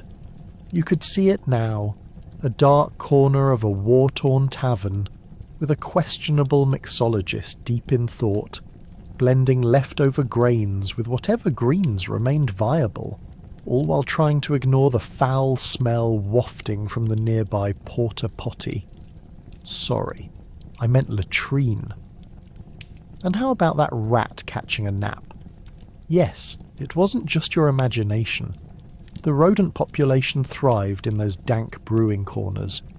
Local law has it that the bravest brewers would serve rat lager, a concoction prepared in hopes of keeping customers' minds off the highly questionable ingredients. Don't mind that fur, the brewers would say with a wink, it's organic. And you might have the courage to order a pint, sharing stories of valour over hissing, bubbling brews crafted in the heat of war. As the battle drums echo through history, darker tales brewed in the background. Let's talk about the dreaded Black Death. What if brewers decided to throw some of that special recipe into their next batch as a way to ward off the plague? Enter Plague Brew, an even more questionable beer packed with herbs no one quite recognised. Think of it as reminiscent of medieval green juice, albeit far more legume-like than you'd care for, with a hint of desperation. One sip, and you either feel invincible or immediately question all your life choices. And so, with grim determination, soldiers would gulp down these dubious drinks to bolster their spirits and, quite possibly, invite a spiritual cleansing. "It's good for the innards," they'd proclaim while grimacing through the taste. The real gamble was hoping that the beer wouldn't be the thing that sent them to meet their maker, overshadowed perhaps only by the terrifying prospect of facing a cannonball. But not all wartime brews left the drinker with merely a headache and a lifetime of regret. Some gave rise to elaborate drinking contests aimed at raising morale, where fine gentlemen and brazen soldiers stumbled forth to compete in who can chug the most tournaments. Tantalising and terrifying, these displays of hospitality fulfilled two purposes: publishing hilarious tales through rapid drunkenness, while keeping the more anxious at bay during breaks between rounds of cannon fire. Imagine someone yelling, "More beer! Less fear!" Somewhere, a haphazard plan to draft beer as an ally was taking shape. What's even more astounding is how some of these frenzied brews went on to inspire future generations. Imagine a nobleman in the 17th century, eager to impress a lady friend, pulling a bottle from the depths of his cellar marked War Lager, 1642. The woman raises an eyebrow while the nobleman looks increasingly nervous, as he realises that this might be the reason she nervously drank punch at those festive soirees. But alas, it was not just for decorum, it was to avoid that brand of toilet humour at the brunch table. Of course, history marches on with its parades of strange and whimsical beverages, leaving behind a trail of heroic and not-so-heroic brews. Yet through it all, one consistent theme emerges. In the fog of war, what has been lost in the complexity of combat was often found at the bottom of a pint glass. So next time you raise a toast to forgotten warriors, think of the bizarre brews they savoured while hatching plans to reclaim their lost glory, one swamp, muck-inspired pint at a time. Cheers to the crazed creativity of brewers united, daring to turn the horrors of battle into something laughably exquisite. As Heineken spread its sails, bottles began traversing political borders as amicably as they did waters. Did Heineken's brews become peace offerings? Here's a barrel. Let's put down our swords and embrace the barley love.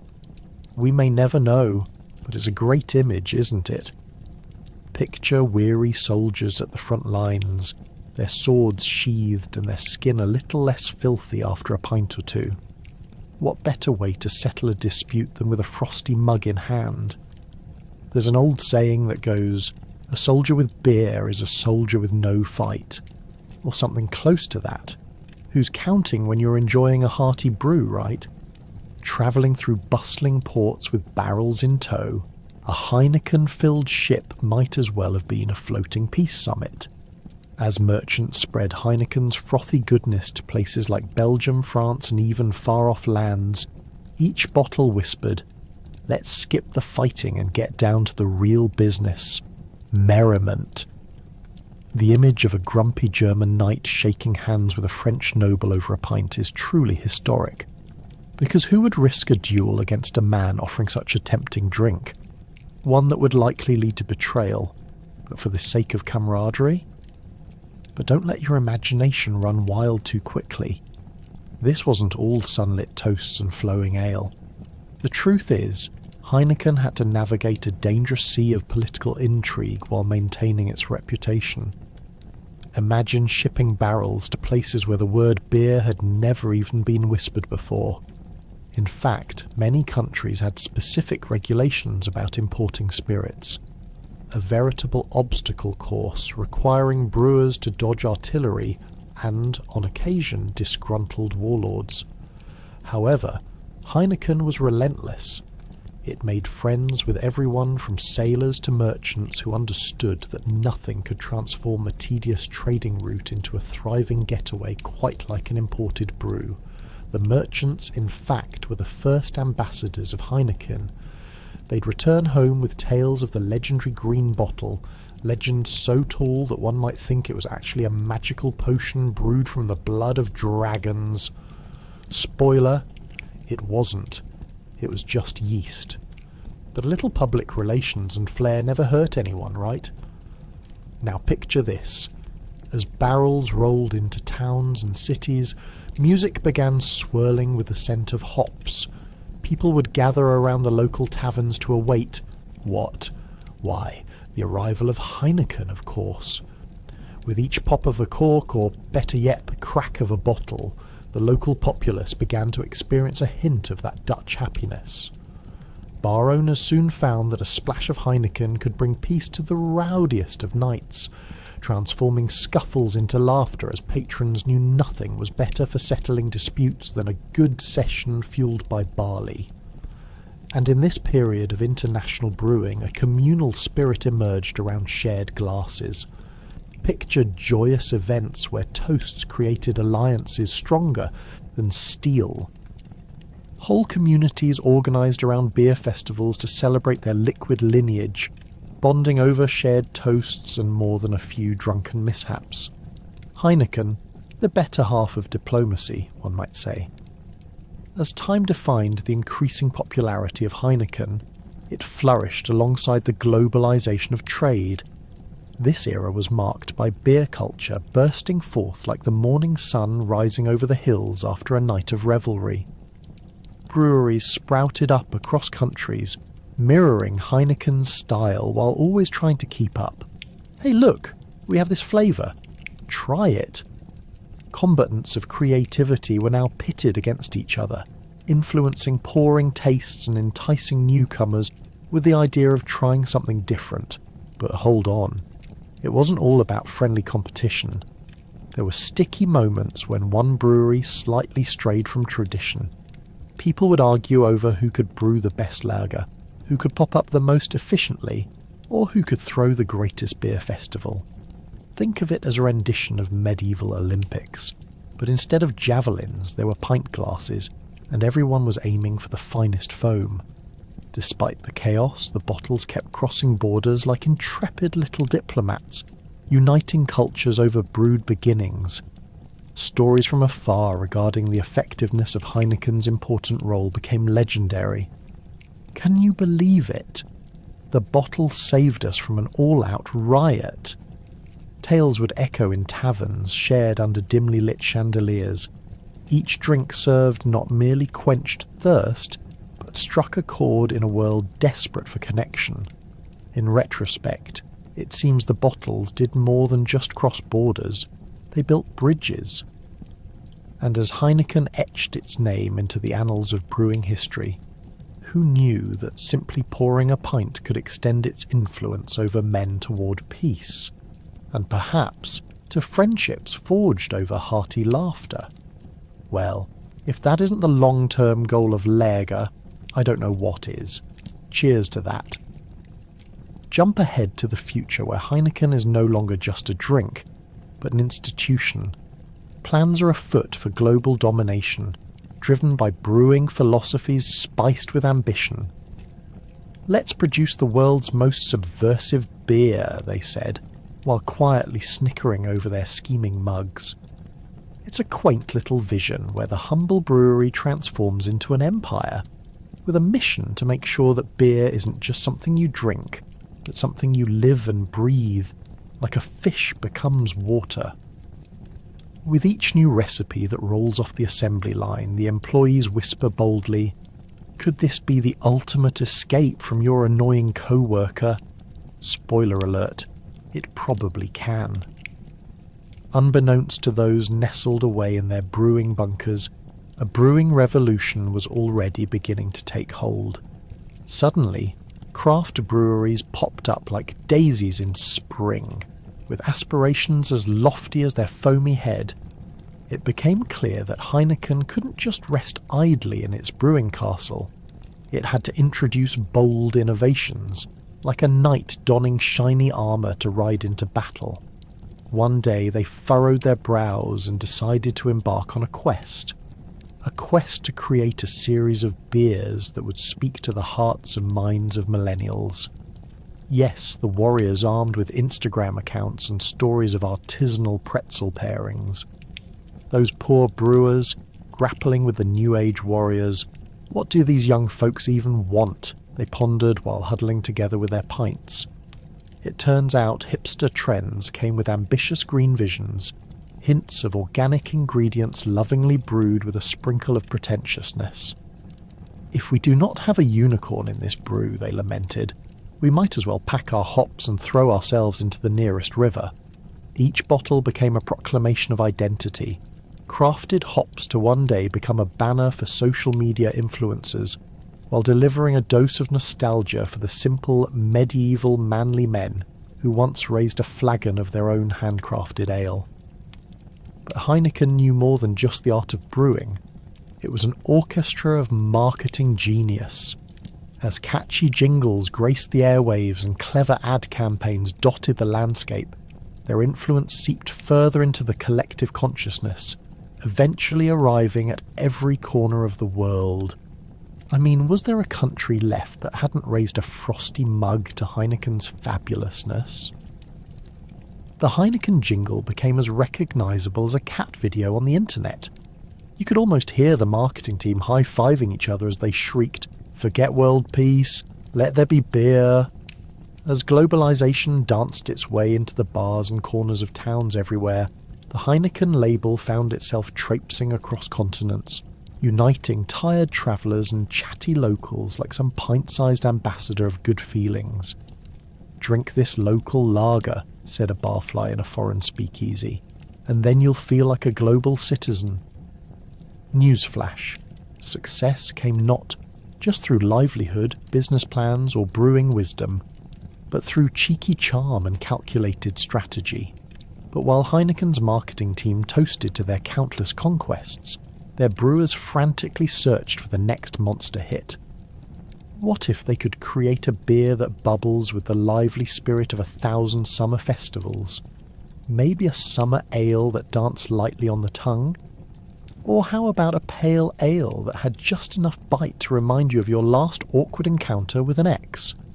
So, they took their brewing science and spun it like some mad scientist eager to breathe life into a new creation. The result? Craft beers that didn't just possess flavour but also an entire narrative.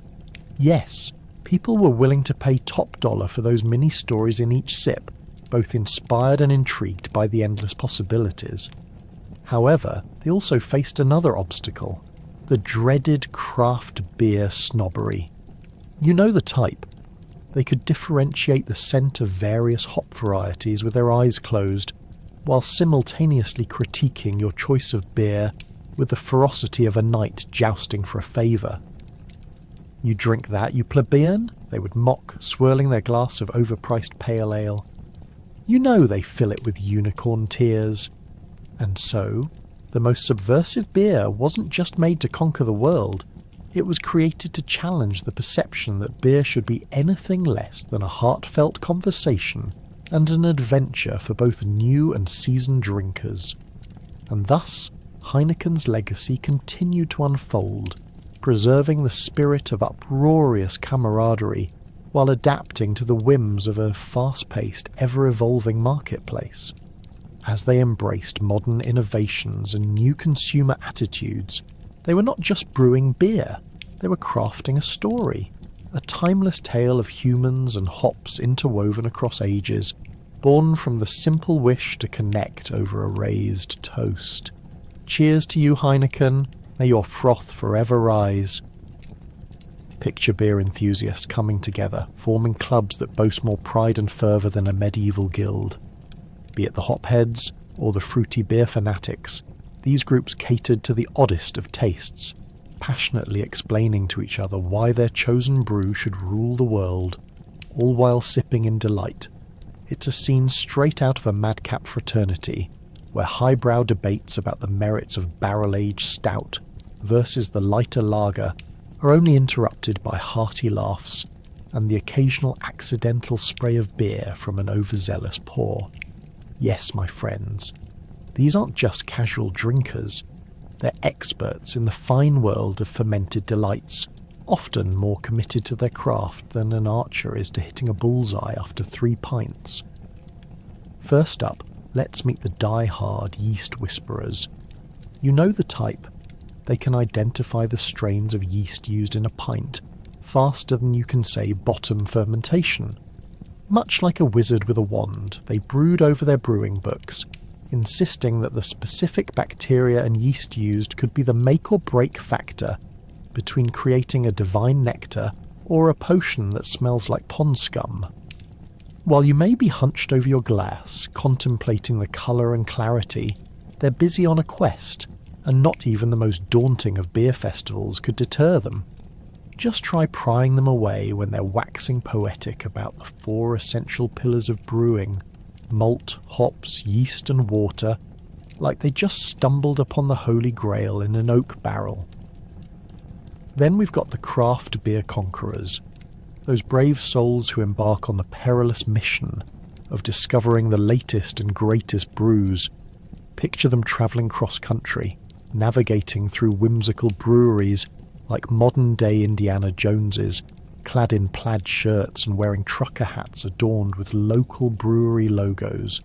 Each stop is not only about tasting, it's a full-blown experience, complete with notes scrawled hastily in the margins of meticulously organised beer journals. They photograph their flights of craft beer like art historians capturing lost masterpieces. Meanwhile, their friends tag along, nodding along to phrases like citrusy undertones and floral bouquet, even when all they really want is just a pint that isn't warm enough to grow a beard. Now let's not forget the community brewers, the altruistic heroes of this drinking odyssey. These are the folks hosting open brewing days in their backyards, trying to schmooze the neighbourhood like overly enthusiastic politicians at a barbecue. It's quite charming, really, until you find yourself staring down a strange concoction suspiciously named Lawn No Male, which they assure you has notes of grass and hints of regret. You try to be polite, but watching your beer slowly turn into a science experiment is less enjoyable than seeing a magician flop at a wedding. However, their determination to bring people together through the love of beer is nothing short of admirable. As they gather, these enthusiasts discuss styles and flavours like they're exchanging trade secrets, somehow turning beer tasting into an Olympic sport. Do you really need to know the history of a lager? You might wonder while munching on pretzels, but as they dive into tales of ancient brewing rituals from Mesopotamia, it becomes all too clear. They aren't just sipping, they're evolutionizing alcohol itself. Each beer transforms into a compound of royal history, economic shifts, and cultural revolutions, all told through the glass of foamy liquid. You can't help but feel a bit awestruck by their passion, and there are competitions galore. Friendly battles of wits between neighbouring homebrewers on who can concoct the most breathtaking imperial stout. Imagine the dramatic face-offs as concoctions are poured into tasting glasses, which are then scrutinised like art pieces in a gallery. Amid the laughter and friendly jabs, tension crackles in the air when one enthusiast dares to declare that a particular beer has more hops than flavour, causing scandalised gasps that would echo through a medieval banquet hall. We mustn't overlook the graffiti artists of this world, those who customise beer glasses with whimsical illustrations, crafting personalised tankards that would make even the finest royal goblet blush with envy. Forget my art degree, they say, enthusiasm bubbling from their lips. Watch me turn a plain pint into a canvas of rebellion. These creative souls take their craft seriously, sharing tips on how to create engraved masterpieces that would win over even the toughest critics. But as the night wears on and bottles empty, one thing becomes abundantly clear. These beer enthusiasts are not merely united by their love for a good brew. They're bonded by community, camaraderie, and the beautiful chaos that comes from sharing pints and stories alike. It's a fellowship with the singular purpose of celebrating one shared truth. In the great tapestry of history, whether it's war or peace, from the shadows of a brewing kettle to the laughter in the air, beer has always played a vital role. So, if you find yourself stumbling into a ramshackle brewery pub in the company of such fervent devotees, remember, you're not just sipping on a beverage, you're lifting a glass to generations of tradition, innovation, and the joy of simply being human. Cheers to that. The daily grind of life takes on new meaning as Heineken breaks down the barriers of mundane existence. Why conquer your day with just coffee when you can sip beer and philosophize over who should wear the crown of best brew? Only the brave, dear listener, only the brave. Imagine, if you will, a bustling tavern where the scent of freshly baked bread mingles with the hoppy aromas of well-aged beer. Stepping inside, you're hit by a chorus of laughter, animated discussions, and the occasional scuffle over which beverage holds the title of best of the best. The tavern serves as a makeshift temple where the citizens of this historical realm skip the dreary chore of idle chatter about taxes and the weather and instead indulge in passionate arguments that can only be soothed by a frothy pint. Some legends claim that the tavern was where great political debates were born, not from the quiet minds of scribes, but from the loud, tipsy enthusiasm of those striving to justify their favourite brew.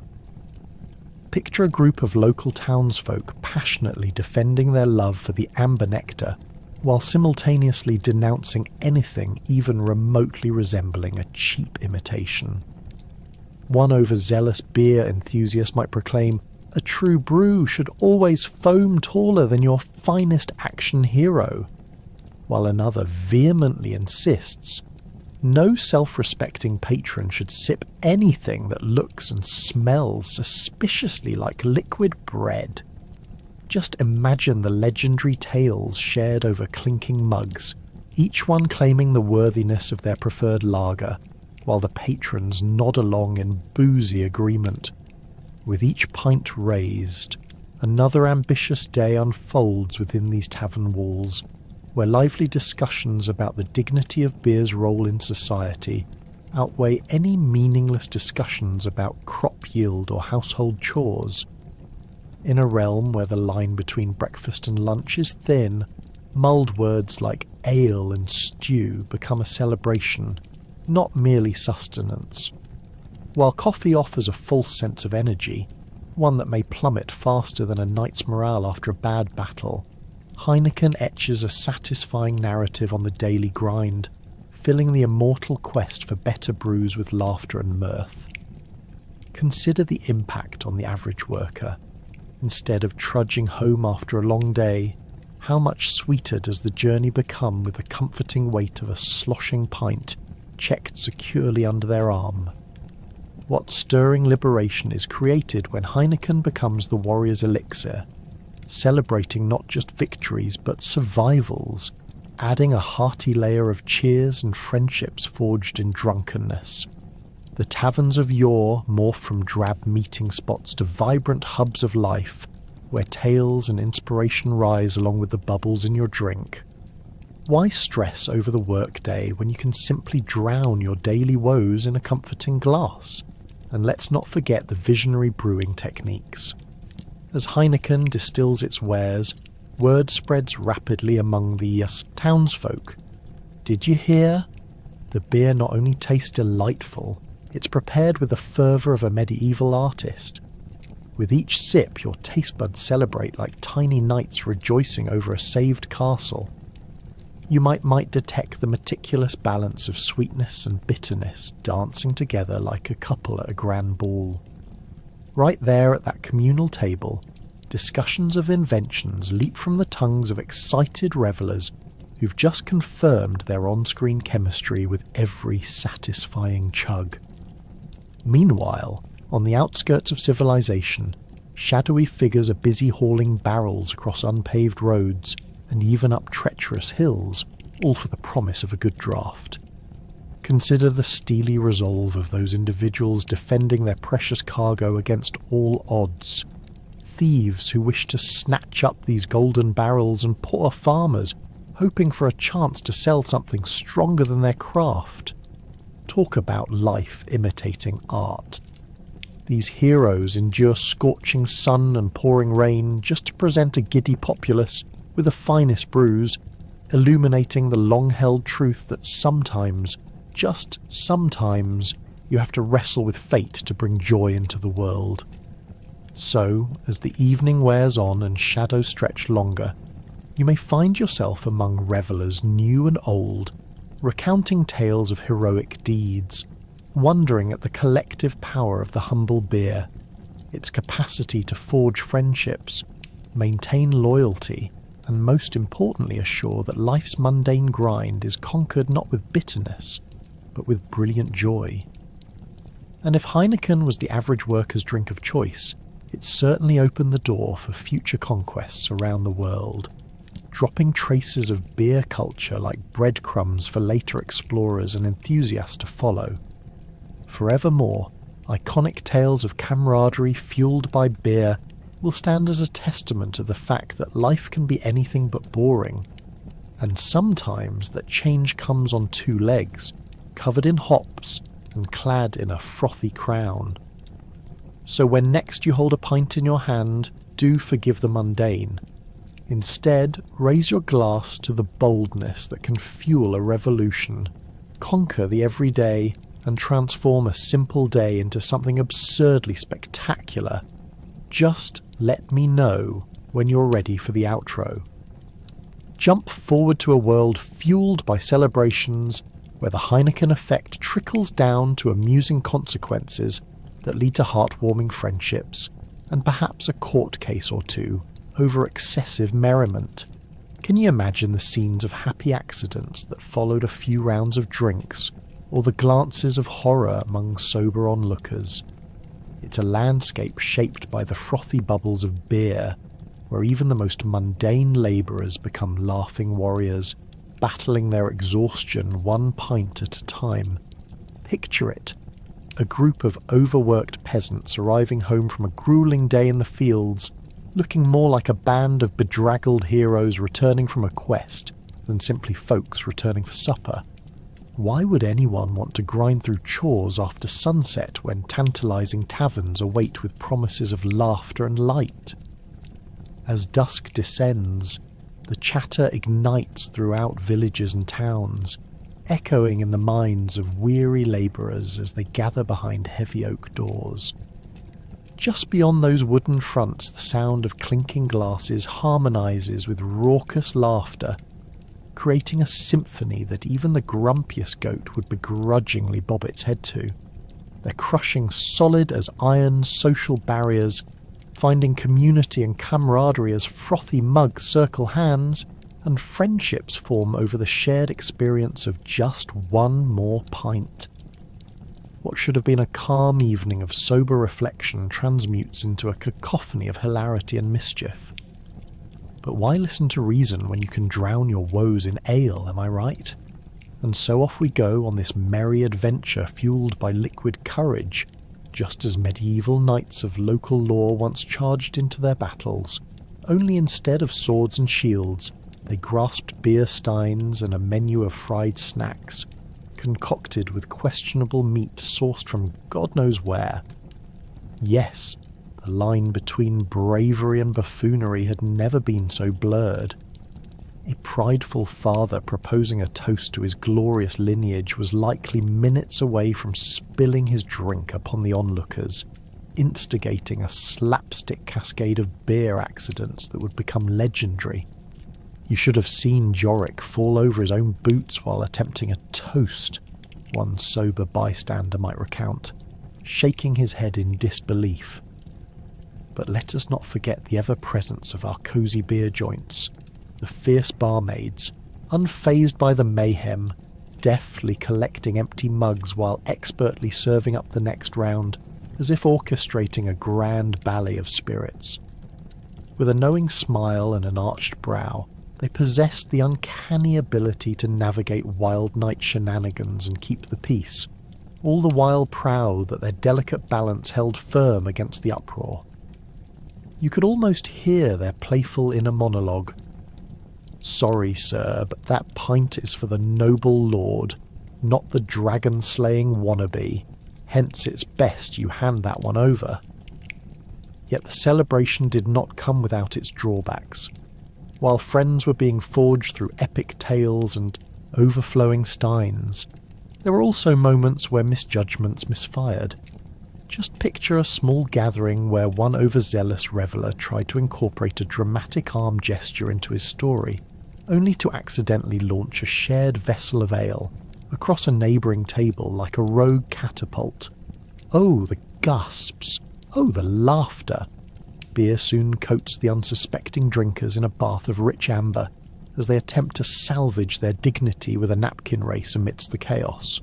Sober onlookers watch in a careful blend of horror and amusement, wondering how this will resolve without the arrival of somewhat unnecessary brawls, however mitigated by another round of complimentary ale naturally. It's no surprise that these boisterous occasions gave rise to inflatable tales of inspired humour and wild creativity. In the minds of our favourite ordinary folks, the Heineken party trickle-down became a euphemism for spontaneous do-goodery, fraught with good intentions that often led to absurd resolutions. The local madman would declare himself an entertainer, subjecting all poor patrons to his witty skits, while guzzling the last remnants of glory that evening had offered, much to the groans and giggles of the audience, an auditory dance that became routine. From there, as tales blossomed through other towns, observers began turning anecdotes into competition. Everyone knew that the bigger the party, the braver the stories and mischief involved. Just wait till you hear about the night with the flaming beer bottle ninja challenge, became the new hot topic around the village. Cosy in the warmth of camaraderie, laughter, and beer-fueled friendship. As a result, the Heineken effect captured the essence of what it meant to let loose and indulge our imperfections, forging connections that transcended the hardships of everyday life. So as you curl up in your comfortable chair, reflecting on the glorious revelries of ages past, remind yourself that amidst the inevitable spills and thrills of beer history, it was never just about the drink. It was about people, laughter, and the heart-warmingly hilarious moments worth toasting to, preferably with a well-crafted pint of Heineken, of course, Cheers, and may your own drinks inspire a delightful party trickle down. As the years roll on, stories start turning into legends and legends into epic sagas. Where's the line between fact and folklore amid all the froth and foam? Could Heineken's brews be viewed as the mighty elixirs of great warriors, or just tall tales told by half-drunk tavern patrons? As the ale flowed freely in dimly lit pubs, so did the tales of how Heineken's finest had turned the tides of battle, helped soldiers find love, or maybe even granted the power of flight. Okay, maybe not that last one, but you see where this is going. Imagine a group of soldiers gathered around a flickering fire, nursing their Heineken brews like modern warriors sharing a solemn bond over the clinking of glasses. One shouts, "I swear, last week I drank so much of this that I almost beat our enemy single-handedly." Laughter erupts, harder than the wooden tables creaking beneath their elbows. The truth? He barely managed to trip over his own feet and knock into a fellow soldier, who happened to be taking a pee break behind a shrub. But does that matter? In their world, where bravery is measured in quarts, a good pint can transform anyone into a hero of legend, if only for a night.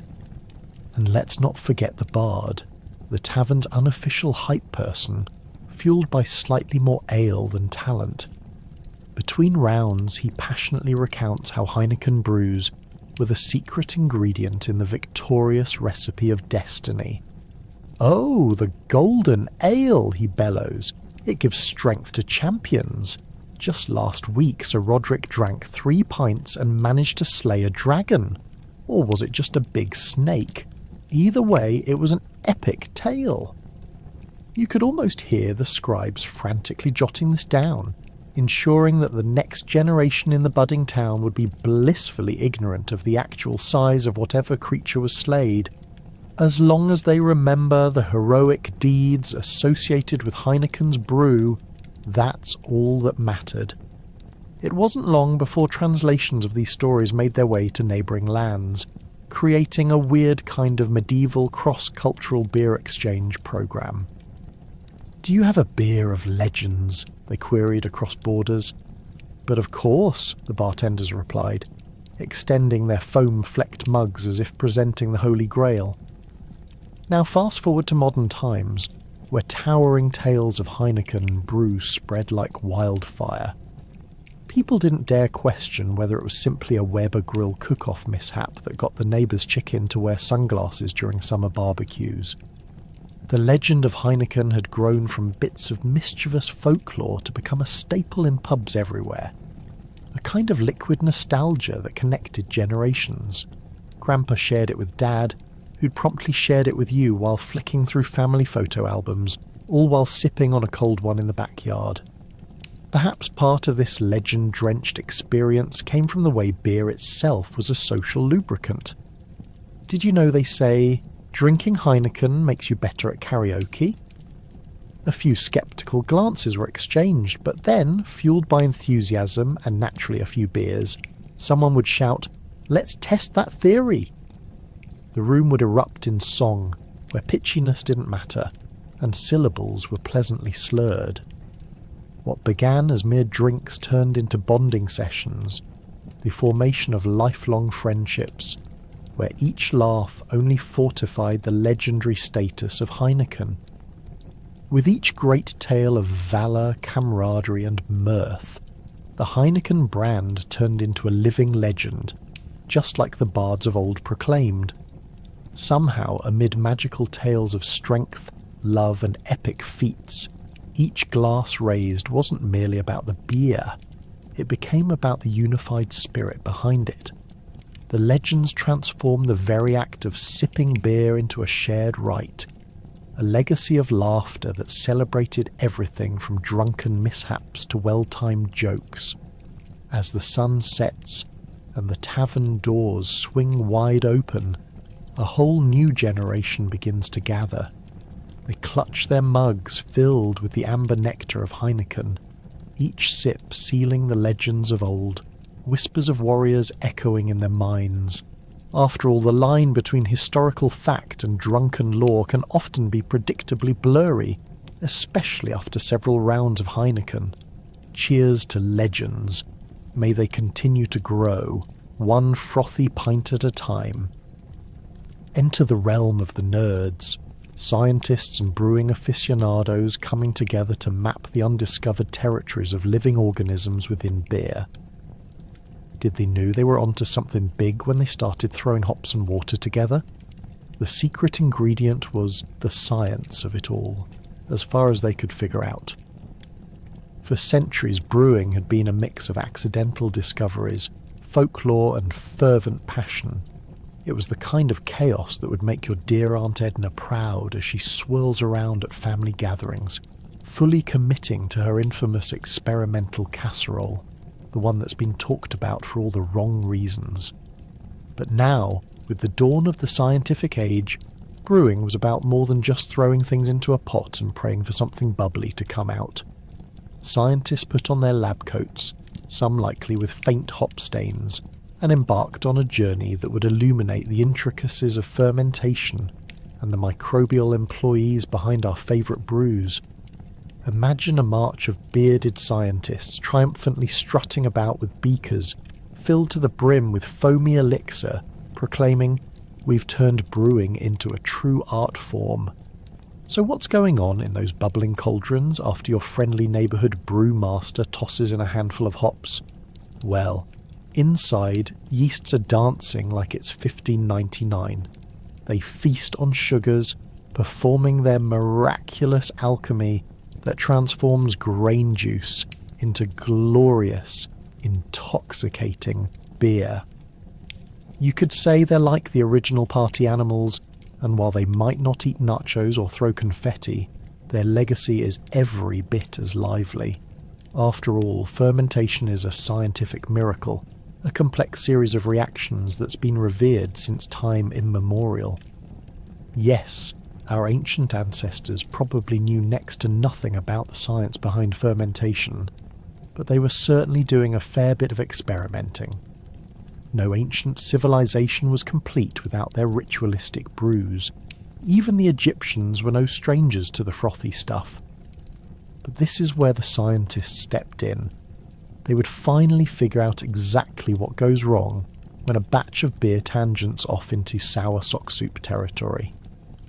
And speaking of innovation, the introduction of thermometers and hydrometers in the brewing process marked a giant leap forward. Gone were the days of "is this beer still drinkable?" Now, precise measurements of temperature and sugar levels ensured brewers could replicate successful batches with the fervour of your childhood friend who swore they could complete Super Mario World with their eyes closed. Did the yeast need a warmer environment? Were they throwing too many hops into this delectable vat? These questions began to have solid answers, written in the languages of chemistry and biology. With the onslaught of technology, beer became more reliable, and not just reliably mediocre, the kind of reliably glorious that gets you to raise your glass with a sense of pride in every sip. But that also meant trouble for the casual drinker. You see, with great power comes greater hangovers. New strains of yeast were imported from all over the world, becoming potential viral sensations in their own right. It's a scientific rabbit hole, where new recipes were created and quickly vanished like dusty party invites no one wanted after last Saturday's spree. Yet the historical quest didn't stop there. Oh no, my friend. Brewing also became a noble scientific pursuit. Enter the microbiologists armed with petri dishes and a thirst for discovery. These brave souls ventured forth from their sanitized labs to confront the wild world of fermentation. They meticulously studied yeast strains, mapping their genetic makeup as if it were the first and last impression they'd leave on the universe. It was like one big reality show compete for the title of Yeast Idol. As science became more entrenched in the brewing landscape, something incredible happened. Beer quality improved. That chewy mystery glop of a brew was soon replaced by creative concoctions that hit taste buds with flavours so bold they could inspire a renaissance of their own. A hoppy IPA? Check.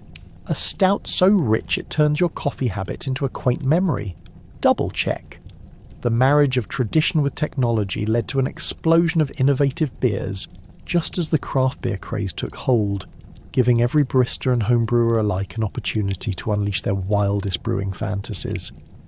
So let me raise my glass to the intersection of hard science and toasty goodness.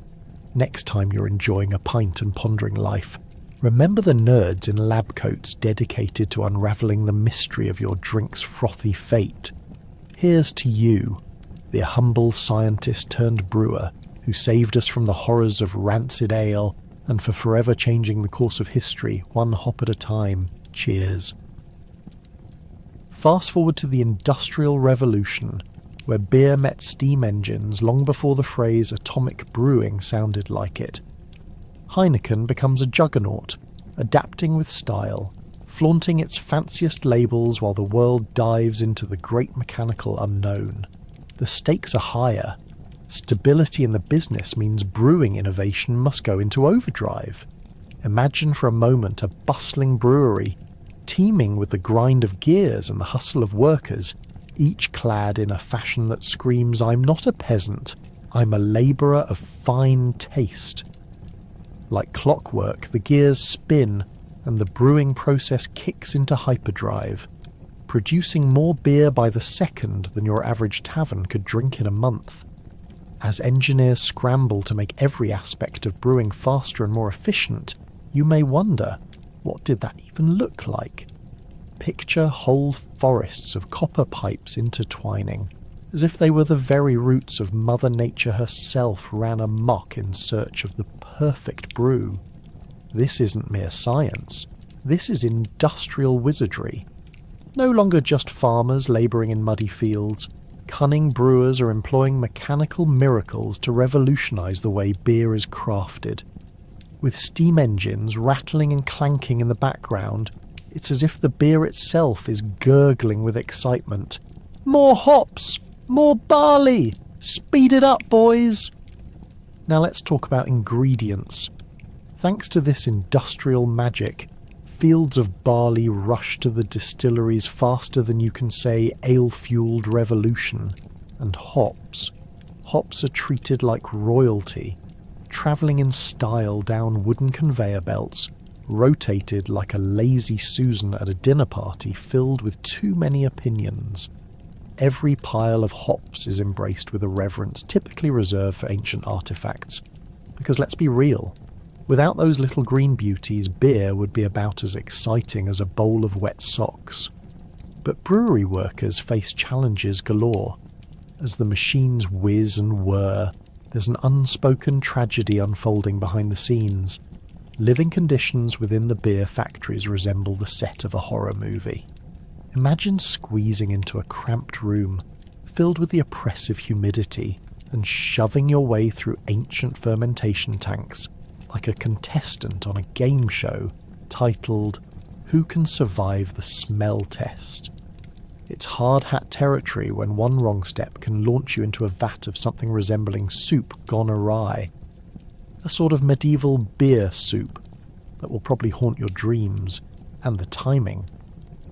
In the 1800s, Heineken seizes this moment as if it were the last can of brew at the deepest part of summer. The international marketplace has its sights set upon beer being the holy grail of refreshment, perfect for celebrating everything from knighting a new knight to hailing victory in a game of chess, or, just a leisurely Tuesday. So, naturally you have a dire need for consistency, because let's face it, no one likes turning up at the bar and ordering a pint only to be met with something that's the equivalent of fizzy disappointment. In this quest for consistency, the lagering process becomes a science all its own. What once required patience and a prayer now turns into a precise dance of temperature control and airflow. The brewers are now the self-proclaimed wizards, tinkering with temperatures like mad scientists crafting potions for a secret society of beer enthusiasts. It's less of a kitchen and more of an alchemy lab straight out of an old storybook, where bubbling barrels promise revelry with a side of questionable decisions. All of this brewing innovation leads to a flourish of brands, from local favourites to internationally renowned labels, all jostling for their place at the world's banquet table. Picture a fine dining establishment where beer tasting notes sparkle next to elaborate tasting menus. It's less about drinking to quench your thirst than it is experiencing a beverage journey. Notes of caramel, fruity undertones. How about a strong, dare I say, kick of nostalgia? The connoisseur can engage their inner poet as they compare and contrast the changing hues and flavours of ingredients. And just like that, beer transforms from a mere drink to a social currency, interwoven into the fabric of society's evening escapades. Friends toast to victories, lovers propose under dimly lit chandeliers, and business deals are finalised over frosty mugs that bear the weight of hopes and dreams, a heady combination fuelled by liquid courage. So, as you sift through the history of brewing during the industrial age, remember that Heineken wasn't just about creating beer, it was about creating culture, a foamy legacy poured into pints across taverns, revolutionising society one glass at a time, and with every chilled heave of a barrel, you catch a glimpse of a golden era bringing people together with hearty laughter and occasional folly, fuelled by a thirst for adventure. Cheers to the industrial masters of malt. Step back today to realise just how far we've come. From humble beginnings, we're now living in a world that celebrates the collective craft of brewing through Heineken and its contemporaries. Each sip you take today gathers the stories of generations, the spilled secrets, the frothy laughter, and yes, even the war stories. Picture the streets filled with jubilant revellers, clinking glasses and enjoying the fruits of centuries of brewing mastery. Can you imagine? With every sip, you're not just tasting a beverage, you're partaking in a rich tapestry woven from the struggles and triumphs of brewers long gone, clinking glasses in a camaraderie transcending centuries. Now, let's dive deeper into the microbrewery revolution, where the reins of beer creation change hands like a well-loved baton in a relay race. Today, brewing isn't just confined to those massive historical brands chugging along on their legacy. Oh no! Craft breweries have erupted like mushrooms after a rainstorm, giving rise to quirky local pints that can be as surprising as finding a forgotten sandwich in your fridge. From stouts that taste like dessert to IPAs that might just slap your palate into next week, it's a brave new world where flavour options are endless, and the only limit is the imagination of the brewers stirring their pots. Ever thought about the conversation happening over that peculiar sour ale you just purchased? You, my friend, are not only drinking a creative concoction, but also playing a part in its intricate history. The tales of pickle-flavoured beers abound, conjuring images of ecstatic brewers trying to outwit their peers at quirky festivals. This isn't merely beer. This is an exhibition of creativity where every pint represents an unexpected journey. Ever tried to explain a tomato-flavoured stout to a friend? Good luck with that. But underneath the quirky flavours lies innovation, like when brewers used local ingredients to define themselves in their communities. That, comrades, truly is the spirit of modern brewing. Each pint we raise today carries with it whispers from our ancestors.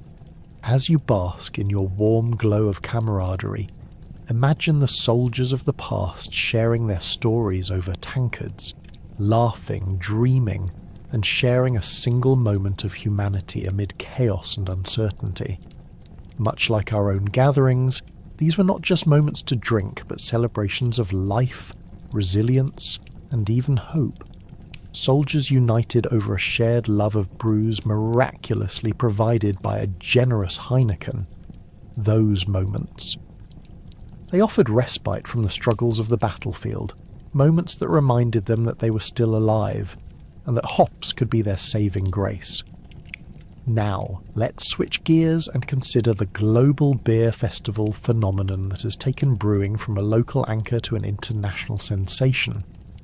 Can you envision the hundreds of thousands flocking to beer festivals each year, swapping stories, experiences, and perhaps a few questionable decisions along the way? It's like an adult version of an all-you-can-eat buffet, except with an abundance of delicious hops and live oompa music to boot. These festivals have created a renaissance of awareness, where patrons enthusiastically discover new flavours and love blooms over straight beer flights, creating friendships that last even longer than a hangover. We also must recognise the impact of social media on the brewing world, where a single hoppy tweet or an Instagram snapshot of your crafty pint can send ripples throughout the industry. Remember that time you thought you were participating in a humble craft beer night? Well, now you've turned into a social media influencer, single-handedly raising the profile of your local brews. The potential for one small establishment to become a global sensation due to an especially cute dog enjoying a pint beside you. It's real, and it's magnificent. Each generation builds upon the next, blending techniques, recycling traditions, and innovating flavours, much like brewing itself, a delightful alchemy. So, as you sip from your glass tonight, consider how it flows from the hearts, hands, and souls of countless brewers who have toiled away at their craft, perhaps aided by a generous cup of Heineken on their break from the battlefield. Finally, let's cherish our current relationship with beer. With every bubbly pint holds a bridge connecting us not just to the love of brewing, but also to a shared experience of laughter, defeat, community, and above all, togetherness. So whether you're toasting with friends under the stars or battling groggy mornings with leftover brew, remember, you are now part of the grand story that began with a Dutch hope and a barrel of dreams filled with the froth of human connection. Cheers to you and to the past, present and future generations of brewers who have clinked their glasses just for you.